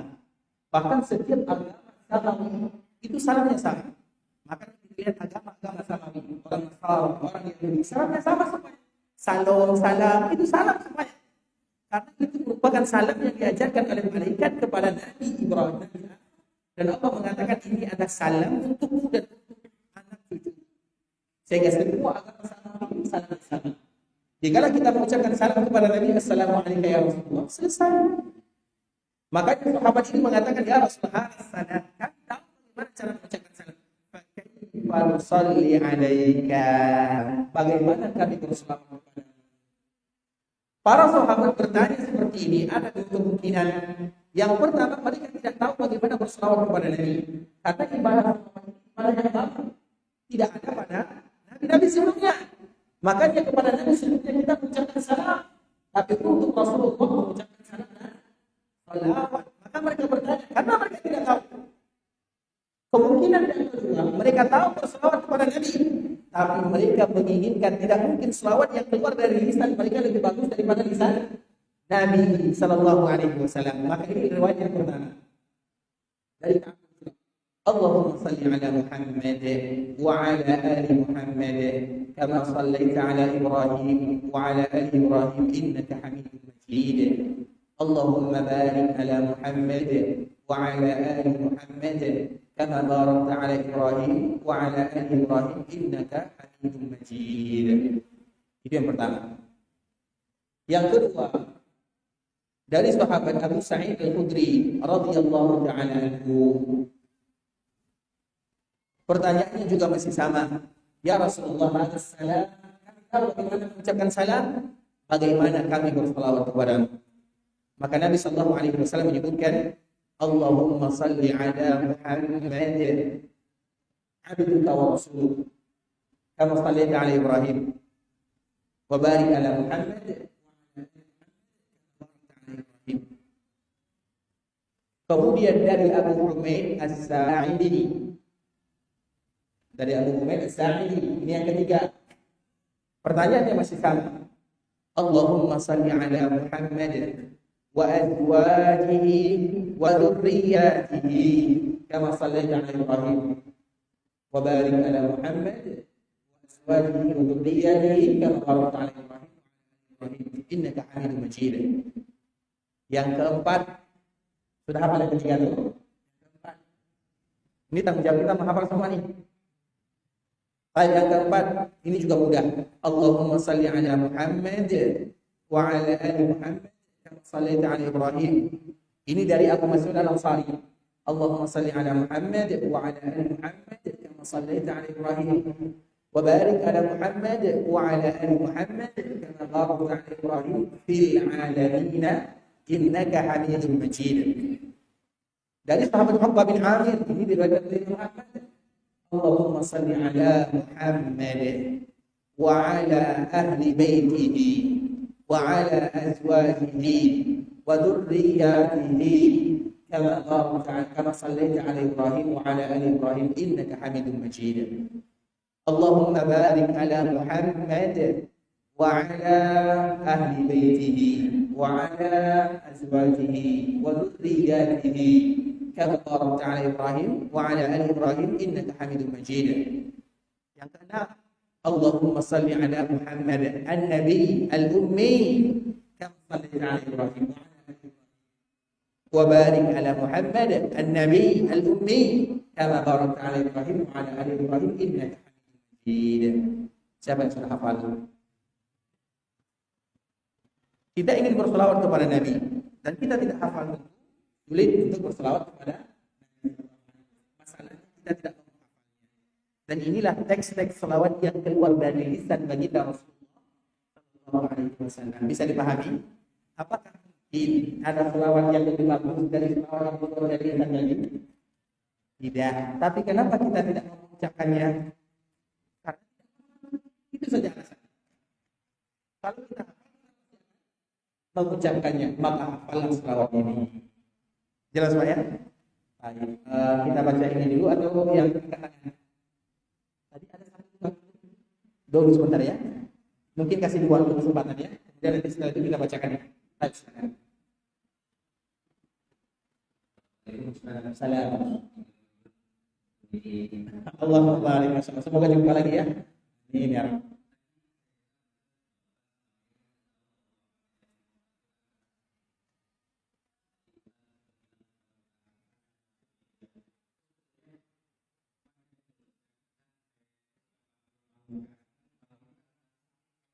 Oke tadi ya.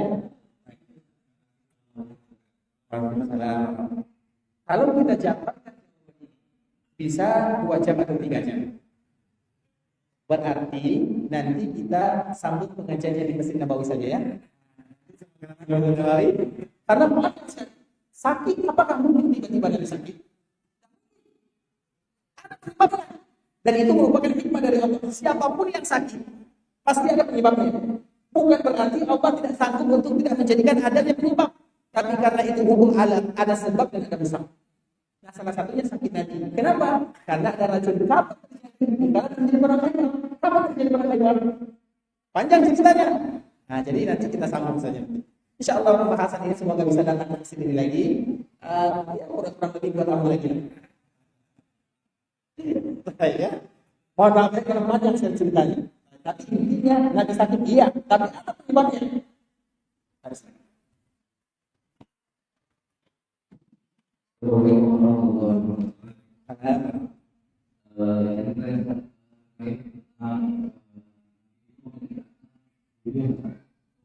Allah kemudian seperti istri Nabi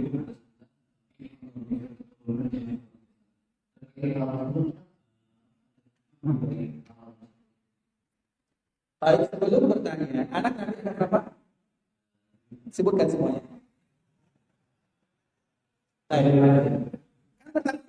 Sebutkan anak Nabi. Sesuai dengan pelajaran kita ya. Baik.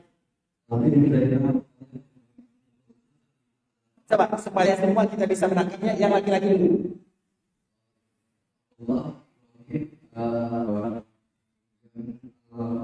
Qasim berarti 3 ya. Qasim, Abdullah, Ibrahim itu anak Nabi yang laki-laki, yang perempuan. Zainab, Ruqayyah, Ummu Kulsum dan Fatimah radhiyallahu ta'ala anhunna ajma'in. Berarti ada masyaallah. Ini hadiahnya. Ini yang paling banyak yang besar tadi ya. Mudah-mudahan. Baik. Kemudian kita perhatikan pertanyaannya, anak-anak Nabi semuanya meninggal pasti. Di kalau umur 1 tahun meninggal, Abdullah juga 1 tahun setengah meninggal. Ibrahim yang lahir dari Maryam bukan dari Khadijah. Di kalau umur 2 tahun meninggal juga. Zainab meninggal juga. Kapan Zainab meninggal? Cari nanti ya. Zainab. Ruqayyah meninggal juga. Kapan Ruqayyah meninggal? Cari lagi. Ummu Kulsum meninggal juga. Kapan meninggal? Cari juga. Fatimah yang terakhir. Semua putra-putri Nabi meninggal. Dan yang paling meninggal kalau yang perempuan meninggal di kala mereka sudah menikah. Di kala mereka sudah gadis lah kalau bahasa kitanya. Antara 25 sampai 29 tahun. Sedangkan yang laki-laki semua semua mereka meninggal di kala mereka masih kecil, 1 tahun, 1 tahun, 2 tahun. Mengapa demikian? Apakah ada hikmahnya? Imam Ibnu Hajar rahimahullah ta'ala menyebutkan. Dan ini sesuai dengan pembahasan kita. Kenapa putra-putri Nabi atau putra-putra Nabi meninggal? Yang pertama, karena Allah sangat mencintai Rasulullah sallallahu alaihi wasallam. Tahukah kita apa tanda Allah mencintai hambanya? Allah kalau mencintai hamba akan diberikan ujian kepadanya. Apabila ada di antara kita yang tidak sakit, yang tidak pernah diberikan ujian, itu tanda Allah tidak lagi sayang kepada kita. Orang-orang terdahulu, kalau mereka tidak sakit, mereka bertanya-tanya, apa salahku? Apa dosaku? Sehingga Allah memberikan ujian. Jadi ujian itu ada tanda Allah sayang. Kalau ada di antara kita yang sakit, puji Allah Subhanahu wa taala, Allah sayang kepada kita. Itu berat kita tidak ingat. Misalnya kita sulit mencari ekonomi, itu tanda Allah sayang kepada kita. Karena dikala kita mendapatkan ujian dan musibah, maka kita akan mudah berdoa kepada Allah dan mudah bagi kita untuk meneteskan air mata. Tapi kalau kita misalnya tidak ada ujian, bagaimana kita berdoa? Ya Allah, matanya ke sana. Iya atau tidak? Itu manusia. Kalau kita sudah diuji oleh Allah Subhanahu wa taala, maka kita akan menangis, mudah menangis. Tapi kalau kita biasa-biasa saja, kapan kita menangis? Salat malam tidak mau, berdoa tidak mau. Kenapa? Karena kita tidak diuji. Di saat itulah Allah sangat sayang kepada hamba yang diuji. Karena orang yang diuji, ibadahnya luar biasa indahnya. Dan kita tidak akan pernah mendapatkan ibadah seperti itu kecuali ketika kita diuji oleh Allah. Coba anak kita sakit, bagaimana kita berdoa? Menangis siang dan malam. Tapi jangan saja kita berdoa, lupa kita bersyukur kepada Allah Azza wa Jalla. Makanya ikhwan di antara tanda Allah sayang kepada hamba, Allah uji hamba. Innallaha idza ahabba qauman ibtalahu. Allah apabila sayang kepada seorang hamba, Allah uji mereka. Artinya tanda Allah sayang kepada hamba, Allah uji. Dan yang paling disayangi oleh Allah siapa? Muhammadun sallallahu alaihi wasallam. Dan orang yang paling berat ujiannya adalah Nabi. Dan salah satu ujian yang paling berat dirasakan oleh Nabi adalah kehilangan anak-anak. Anak Nabi ada 7, 6 meninggal dan Nabi menyaksikannya. Atau hidup di masa Nabi sallallahu alaihi wasallam. Itu bukan ringan. Makanya kalau ada di antara kita yang mungkin dipanggil anaknya, ya, ingat Nabi sallallahu alaihi wasallam. Umamah atau Ibrahim, cucu Nabi ataupun anak Nabi, karena ada salah seorang cucu Nabi namanya Umamah. Umamah itu adalah anak daripada Zainab. Yang anak ada berapa anak Nabi? Dari 7 orang. 6 dari Khadijah, 1 dari Maria. Nabi punya cucu atau tidak? Punya berapa cucu Nabi? Berapa cucu Nabi? Berapa cucu Nabi? Jangan katakan 2, jangan katakan 3. Berapa cucu Nabi? Cucu Nabi yang pertama dari Zainab, lahirlah namanya Ali. Yang kedua Umamah. Dari Ruqayyah lahir Abdullah. Dari Ummu Kulthum tidak ada. Dari Fatimah, Hasan, Husain, Muhsin, Zainab, Ummu Kulthum. Berapa cucu Nabi? Berapa cucu Nabi? Siapa bisa mengulang? Siapa bisa mengulang nama-namanya? Bukan jumlahnya. Kalau jumlah mudah, namanya. Angkat tangan yang bertanggung jawab. Nggak ada ya? Nanti kita ulang lagi. 2 tahun lagi, seperti tadi ya. Baik, kita lanjutkan. Mengapa Nabi SAW meninggal anak-anak? Pertama, karena Allah sayang kepada Nabi. Dijawab. Yang kedua, kenapa anak-anak Nabi terutama yang laki-laki meninggal? Karena tadi kita menyebutkan di antara salah satu nama Nabi adalah Al-Muqaffi, Al-Aqib. Apa artinya Al-Aqib? Yang tidak ada Nabi setelah Nabi SAW. Karena biasanya para Nabi itu lahir dari ayahnya. Nabi Ibrahim siapa anaknya? Ismail jadi Nabi atau tidak? Siapa lagi anaknya? Ishak jadi Nabi atau tidak? Ishak siapa anaknya? Yakub jadi Nabi atau tidak? Yakub siapa anaknya? Yusuf. Artinya semua Nabi lahir dari keturunannya Nabi juga. Nabi SAW ketika Nabi adalah Nabi terakhir. Kalau ada anak laki-laki Nabi, maka dikhawatirkan orang menganggap keturunan Nabi itu adalah sebagai, paham sampai di sini? Sehingga Allah menjaga yang demikian, itu hikmahnya. Karena Nabi tidak ada Nabi setelahnya. Dan biasanya Nabi-Nabi sebelumnya yang menjadi Nabi itu adalah turunannya, bukan orang lain. Sehingga Nabi dikala al-Muqaffi, dikala al-Aqib, tidak ada Nabi setelah Nabi, maka semua yang laki-laki meninggal di waktu kecil. Supaya apa? Supaya orang tidak menganggap itu adalah Nabi. Itu hikmah ya. Dan yang jawaban ketiga itu adalah qaddarallah wa ma syaa. Jelas ya? Baik, kita baca ini dulu ya.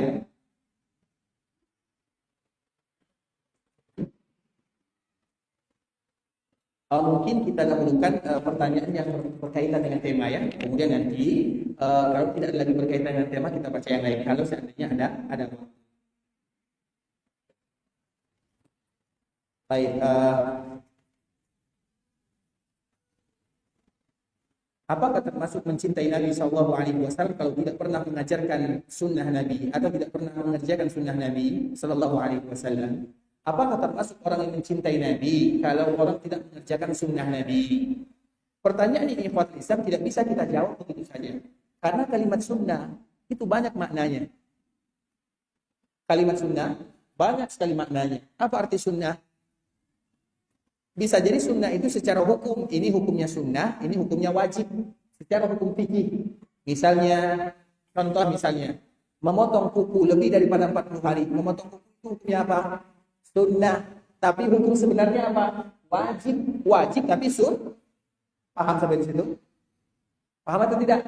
Paham tidak? Paham, kita lanjutkan.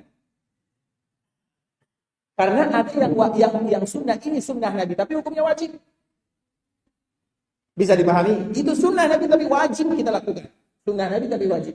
Ada yang sunnah Nabi, tapi itu hukumnya kalau kita tinggalkan tidak menjadi masalah. Dan dari sinilah ikhwatul Islam. Tidak ada orang yang mencintai Nabi pasti kecuali mereka pasti juga mencintai apa yang dicintai oleh Nabi SAW. Nah, yang mereka benci itu, kalau ada yang benci, kita lihat apa yang mereka tidak lakukan. Kalau benci, tidak ada orang yang membenci sunnah Nabi kecuali orang-orang yang ada hasad di dalam hatinya kepada Nabi itu sendiri. Makanya ikhwatul Islam kita harus banyak bercerita ya. Salah satu ceritanya bisa kita.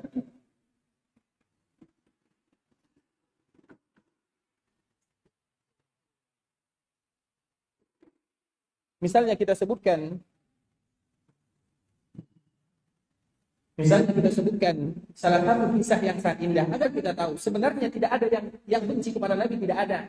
Orang yang tidak melakukan sunnah Nabi alasannya pasti karena ketidaktahuannya. Tidak ada orang benci kepada Nabi, tidak ada. Bisa jadi karena mereka tidak tahu. Kemudian mereka mencemoohnya bukan karena benci Nabi, tapi karena ketidaktahuannya. Maka kita berbaik sangka dulu kepada saudara-saudara kaum muslimin. Kenapa mereka benci seperti ini? Kenapa mereka tidak suka seperti ini? Bukan berarti mereka tidak sayang kepada Nabi, tapi bisa jadi karena ketidaktahuannya terhadap hukum-hukum dan sunnah Nabi itu sendiri. Paham? Kemudian ikhwatul Islam kita contohkan misalnya, dikala terjadi perang Badar. Perang Badar itu adalah perang yang dahsyat ya. Kemudian Abdurrahman bin Auf, salah seorang sahabat yang ikut berperang bersama Nabi. Dikala terjadi perang Badar, di dalam perang Badar pasukan Nabi terdiri dari Muhajirin, terdiri dari Ansar. Orang Muhajirin jumlahnya sedikit, 60 orang sahaja.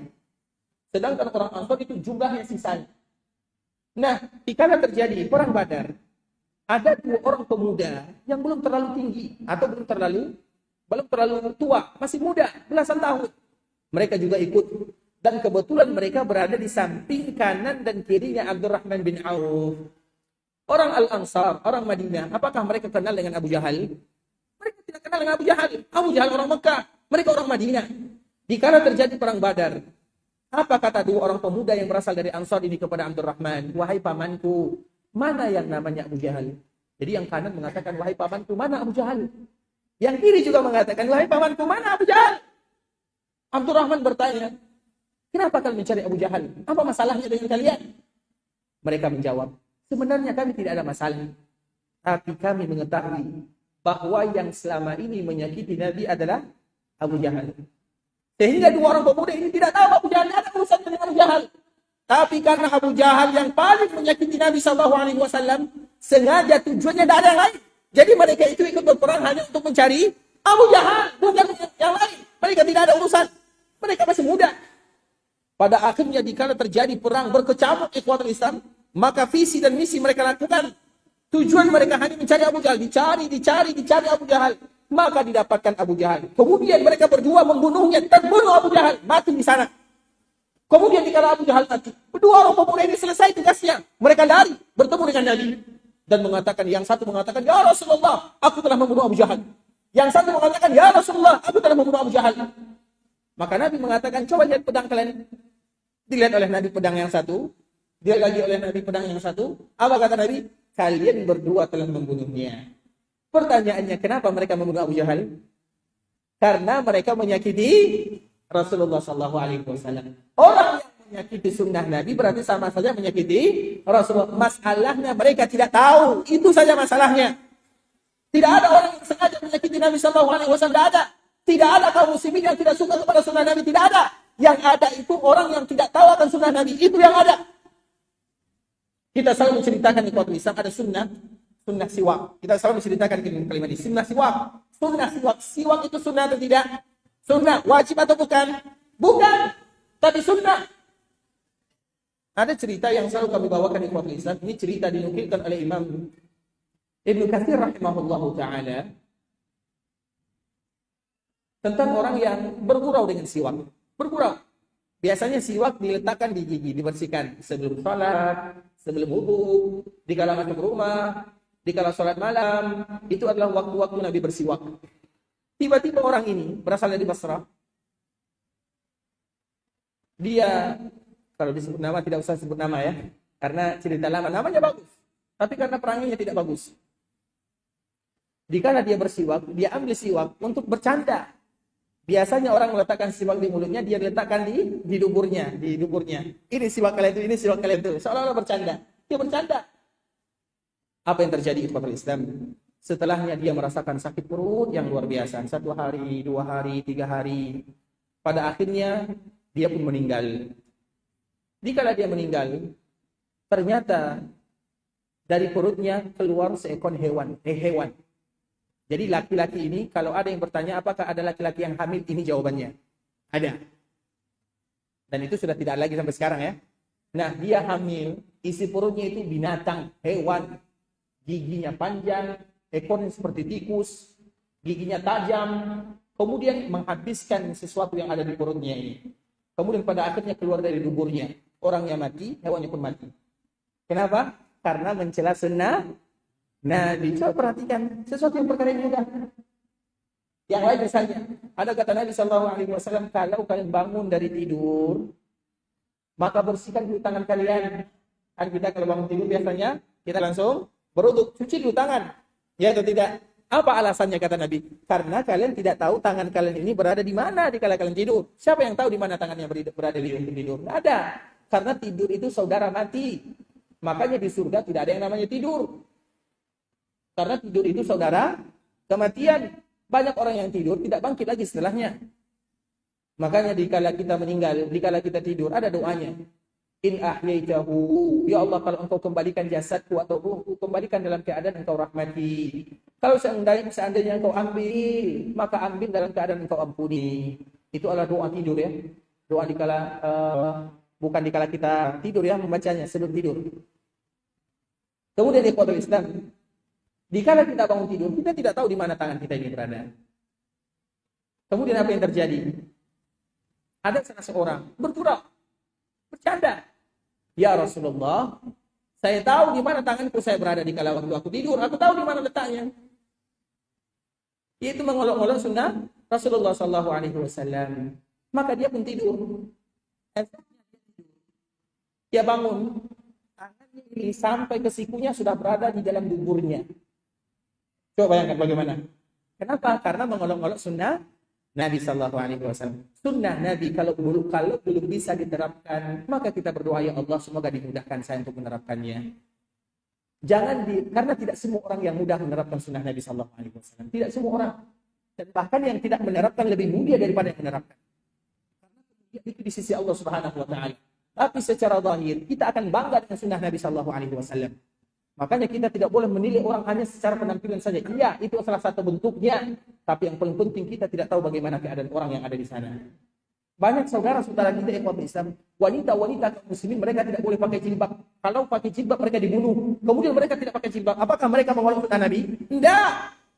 Karena keadaannya. Bisa dipahami ya? Dan contohkan kepada yang lain. Makanya orang yang menolak sunnah Nabi bisa jadi, dan kebanyakan karena ketidaktahuannya. Maka tentunya kewajiban kita bersama adalah saling mendoakan. Jelas ya?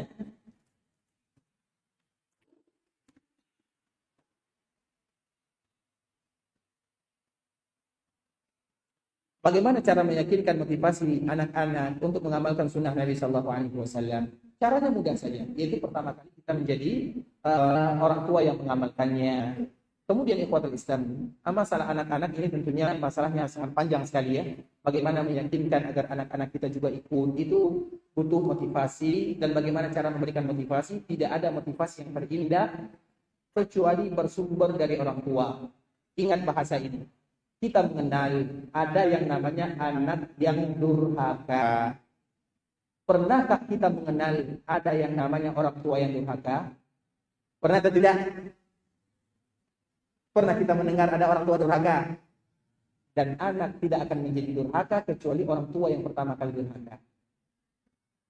Ada anak yang durhaka kepada orang tua, ada orang tua yang durhaka kepada anak. Bagaimana kisahnya? Esok kita sambung. Bukan sekarang ya. Jadi PR kita banyak nih. Baik, ikhwatul Islam.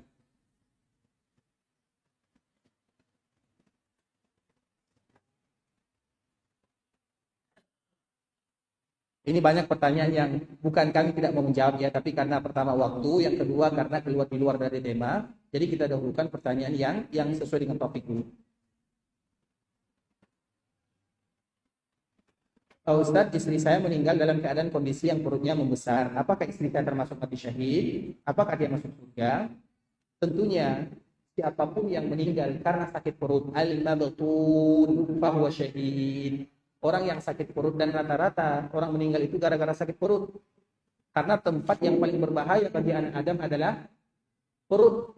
Perut itu ikhwan Islam itu sumber segala-galanya. Makanya Nabi mengatakan seperti itu, al-mabtun, orang siapapun yang sakit dan sakit meninggal gara-gara sakit perut, dan banyak itu terjadi ikhwan Islam. Sakit perut, ginjal, itu ginjal bagian perut atau tidak?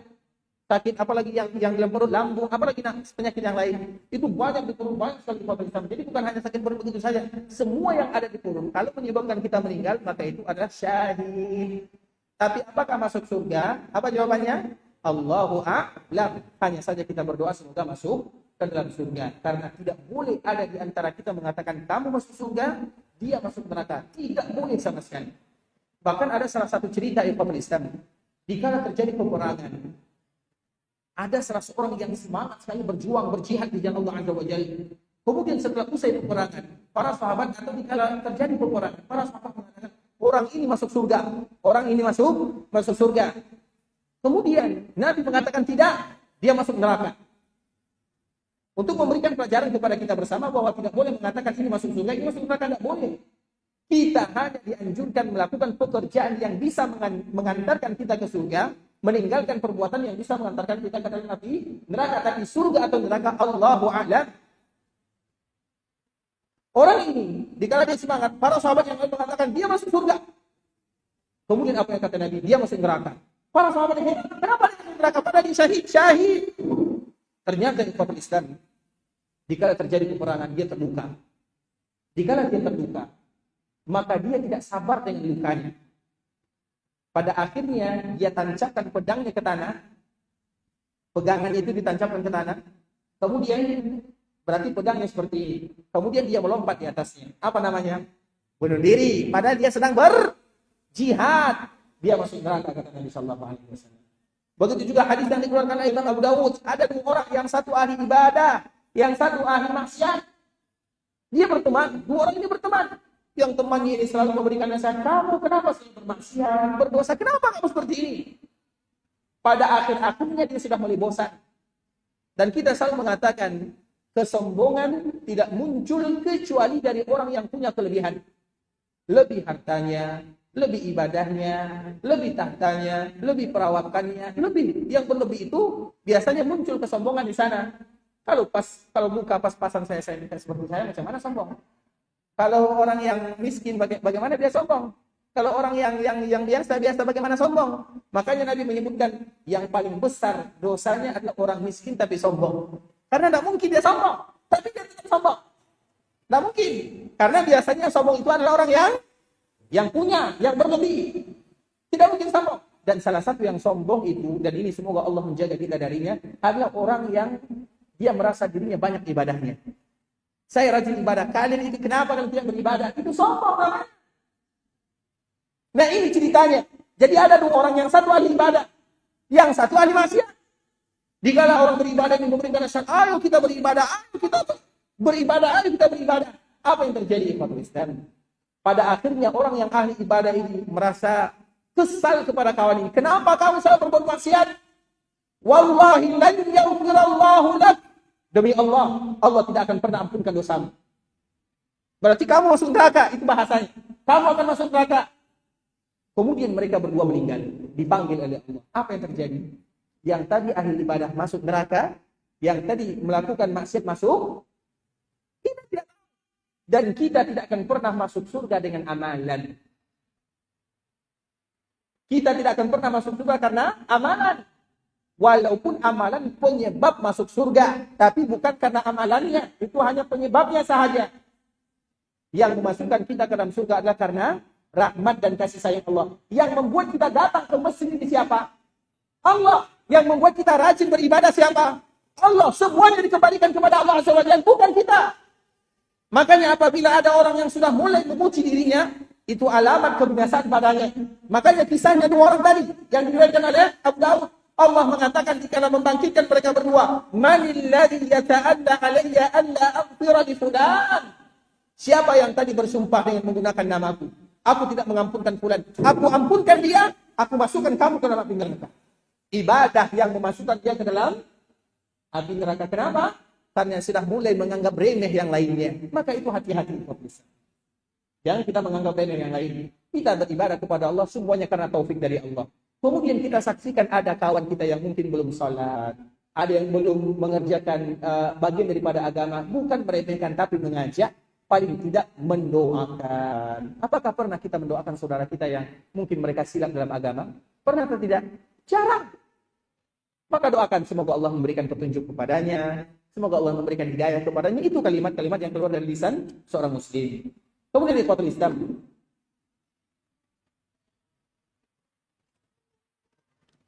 Ustaz ingin bertanya, apa yang membuat kita lemah atau terkendala dalam istiqamah?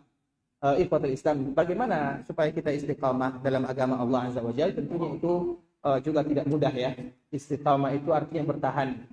Dan di antara salah satu kita bertahan, lihat kaidah ini 3. Yang pertama, orang yang ikhlas adalah orang yang akan istiqamah. Dan orang yang akan istiqamah, yang selalu istiqamah adalah mereka yang mendapatkan husnul khatimah. Jadi 3 kalimat ini tidak bisa dipisahkan. Kalau kita ingin istiqamah, ikhlas dalam ibadah. Kalau kita ingin husnul khatimah, istiqamah dalam agama. Dan semoga Allah berikan kepada kita husnul khatimah. Istiqamah, apa arti istiqamah? Ini pembahasannya panjang lagi ya. Nantilah besok kita lanjut lagi ya. Kan panjang sekali.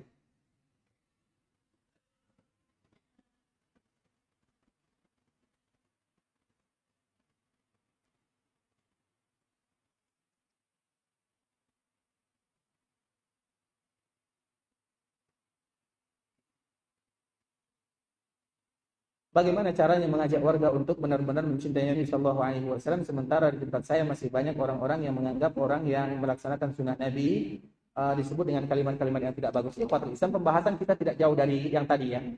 Kewajiban kita bukan memaksa, tapi kewajiban kita hanya menyampaikan sahaja. Dan juga harus diingat, ini kaidah penting. Nabi, dikala Nabi berdakwah, kalau ada di antara kita yang ingin berstatus sebagai seorang pendakwah, walaupun tidak semuanya, tapi minimal kita belajar. Nabi sebelum berdakwah, apa yang diketahui oleh orang-orang Mekah tentang Nabi? Apa yang diketahui oleh orang-orang Mekah tentang Nabi? Al-Amin.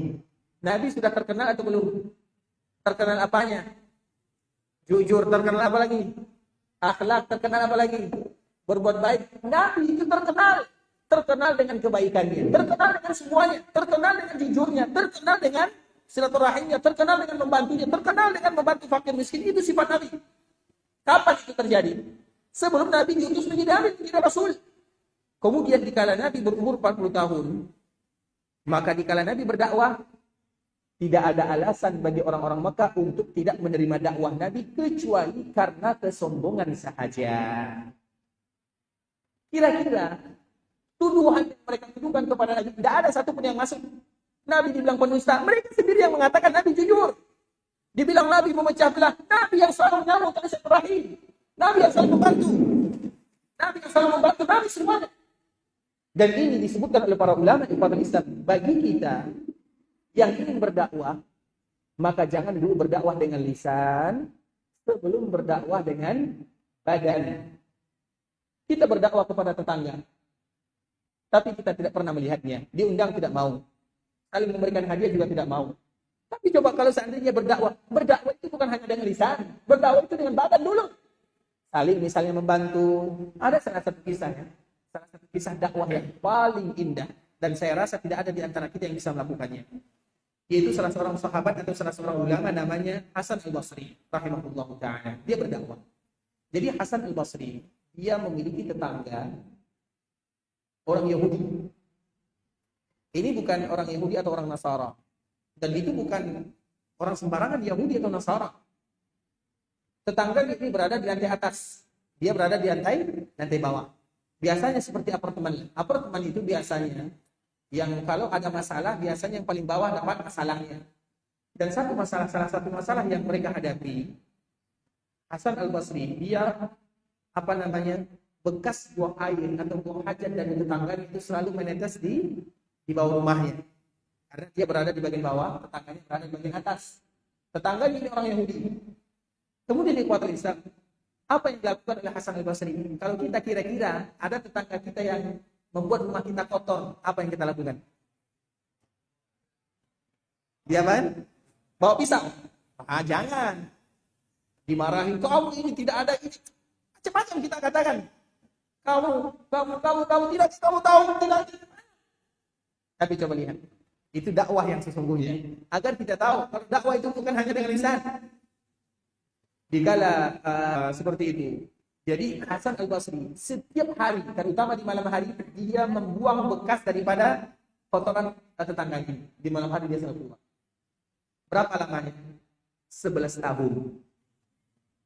Sabar kita 11 tahun. 11 jam saja kita tidak sabar. Apalagi 11 tahun. Kemudian tiba-tiba tetangganya ini datang ke rumah Hasan al-Basri, Yahudi. Dikala tetangganya ini datang ke rumah Hasan al-Basri, dia melihat ada pemandangan yang lain. Ternyata ada tetesan dari rumahnya. Dia bertanya, wahai fulan, wahai Hasan, ini dari mana datang tetesan ini? Maka Hasan mengatakan dari rumah. Kemudian di saat itulah, kenapa engkau tidak memberitahukan diriku? Kenapa? Itu adalah di antara agama yang diajarkan oleh baginda Nabi kepada kami bersama. Bersahabat terhadap tetangga. Misalnya ini, agar kita tahu bagaimana kewajiban tetangga. Ini rumah kita. Kemudian di sampingnya rumah tetangga. Kalau ada di antara tetangga kita yang menanam pas di dinding rumah kita, boleh atau tidak? Boleh atau tidak? Boleh atau tidak? Kata kita tidak. Kata agama boleh. Mana yang betul? Coba bayangkan, saking kita menjaganya. Tidak ringan itu adalah Islam. Itulah dakwah yang sesungguhnya. Kemudian dikala dilihat kotoran ini 11 tahun. Sudah berapa lama? Sudah 11 tahun. Di saat itu juga dia menanggalkan sunnah. Sunnah itu Islam. Kalau orang Yahudi dulu, kalau orang bukan beragama Islam itu harus diikat pinggangnya. Misalnya pakaiannya sama, pakaian jubah semuanya.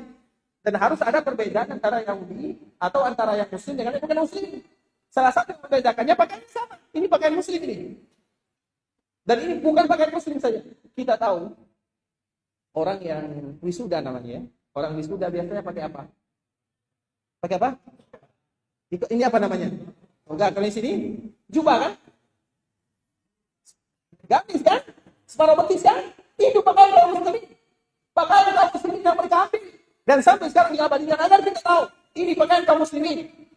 Nah, bagaimana membedakan antara muslim dengan yang bukan? Itu dengan zunnar. Zunnar itu ada ikatan di perutnya, diikat. Ya seperti mak-mak di keladang. Diikat di sininya. Kemudian orang Yahudi ini mengatakan, aku tanggalkan zunnar. Artinya aku tidak lagi menjadi seorang non-muslim. Asyhadu an la ilaha illallah wa asyhadu anna Muhammadan. Coba lihat, itu dakwah. Jadi dakwah ayo kita seperti ini. Tidak. Dakwah yang paling bagus dengan badan. Jelas ya di sini ya. Tapi kuatal Islam, sebelumnya kami mohon maaf ya, masih banyak pertanyaan yang belum bisa kami baca karena waktu juga yang memisahkan kita. Kasihan terhadap penceramah ya. Sudah 2 jam. Tapi kuatal Islam, semoga perkumpulan kita ini adalah perkumpulan yang diridhai oleh Allah Subhanahu wa taala.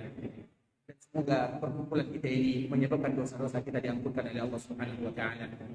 Karena tidak ada cara untuk mengampunkan dosa agar dosa kita dihapuskan oleh Allah kecuali datang ke rumah Allah Subhanahu wa taala, mendengarkan ayat-ayat Allah dan hadis-hadis Rasulullah sallallahu alaihi wasallam.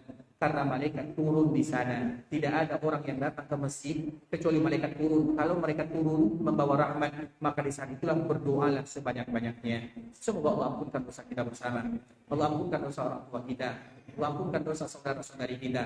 Allah ampunkan dosa tetangga kita, keluarga kita, masyarakat kita, pemimpin kita, orang-orang yang pernah berbuat baik kepada kita. Dan semoga Allah ampunkan dosa seluruh kaum muslimin. Semoga Allah berikan kemudahan dalam kehidupan, keberkahan dalam keturunan. Allah Subhanahu wa taala berikan kepada kita kesabaran dan istiqamah dalam agama, dan semoga kita semua diberikan husnul khatimah. Kita tutup sampai di sini Ikhwatul Islam dengan mengucapkan doa kafaratul majlis. Subhanakallahumma wa bihamdika asyhadu an la ilaha illa anta astaghfiruka wa atubu ilaik. Wa sallallahu wa sallim ala nabiyyina wa habibina wa khalilina wa sayyidina Muhammadin wa ala alihi wa sahbihi wa sallam tasliman katsira. Assalamualaikum warahmatullahi wabarakatuh.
Masya Allah, amin.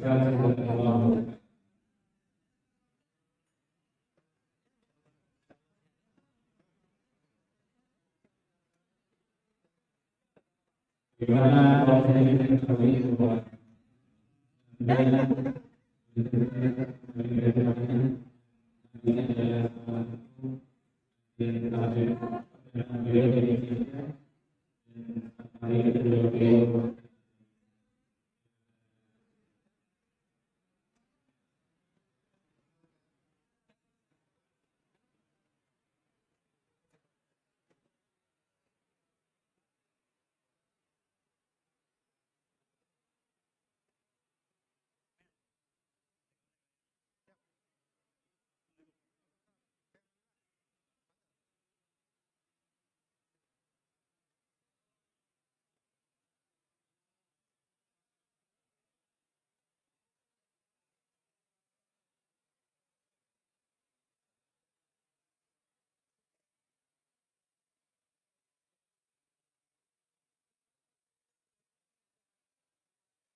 Jadi kalau ini kalau yang kita beliau bisa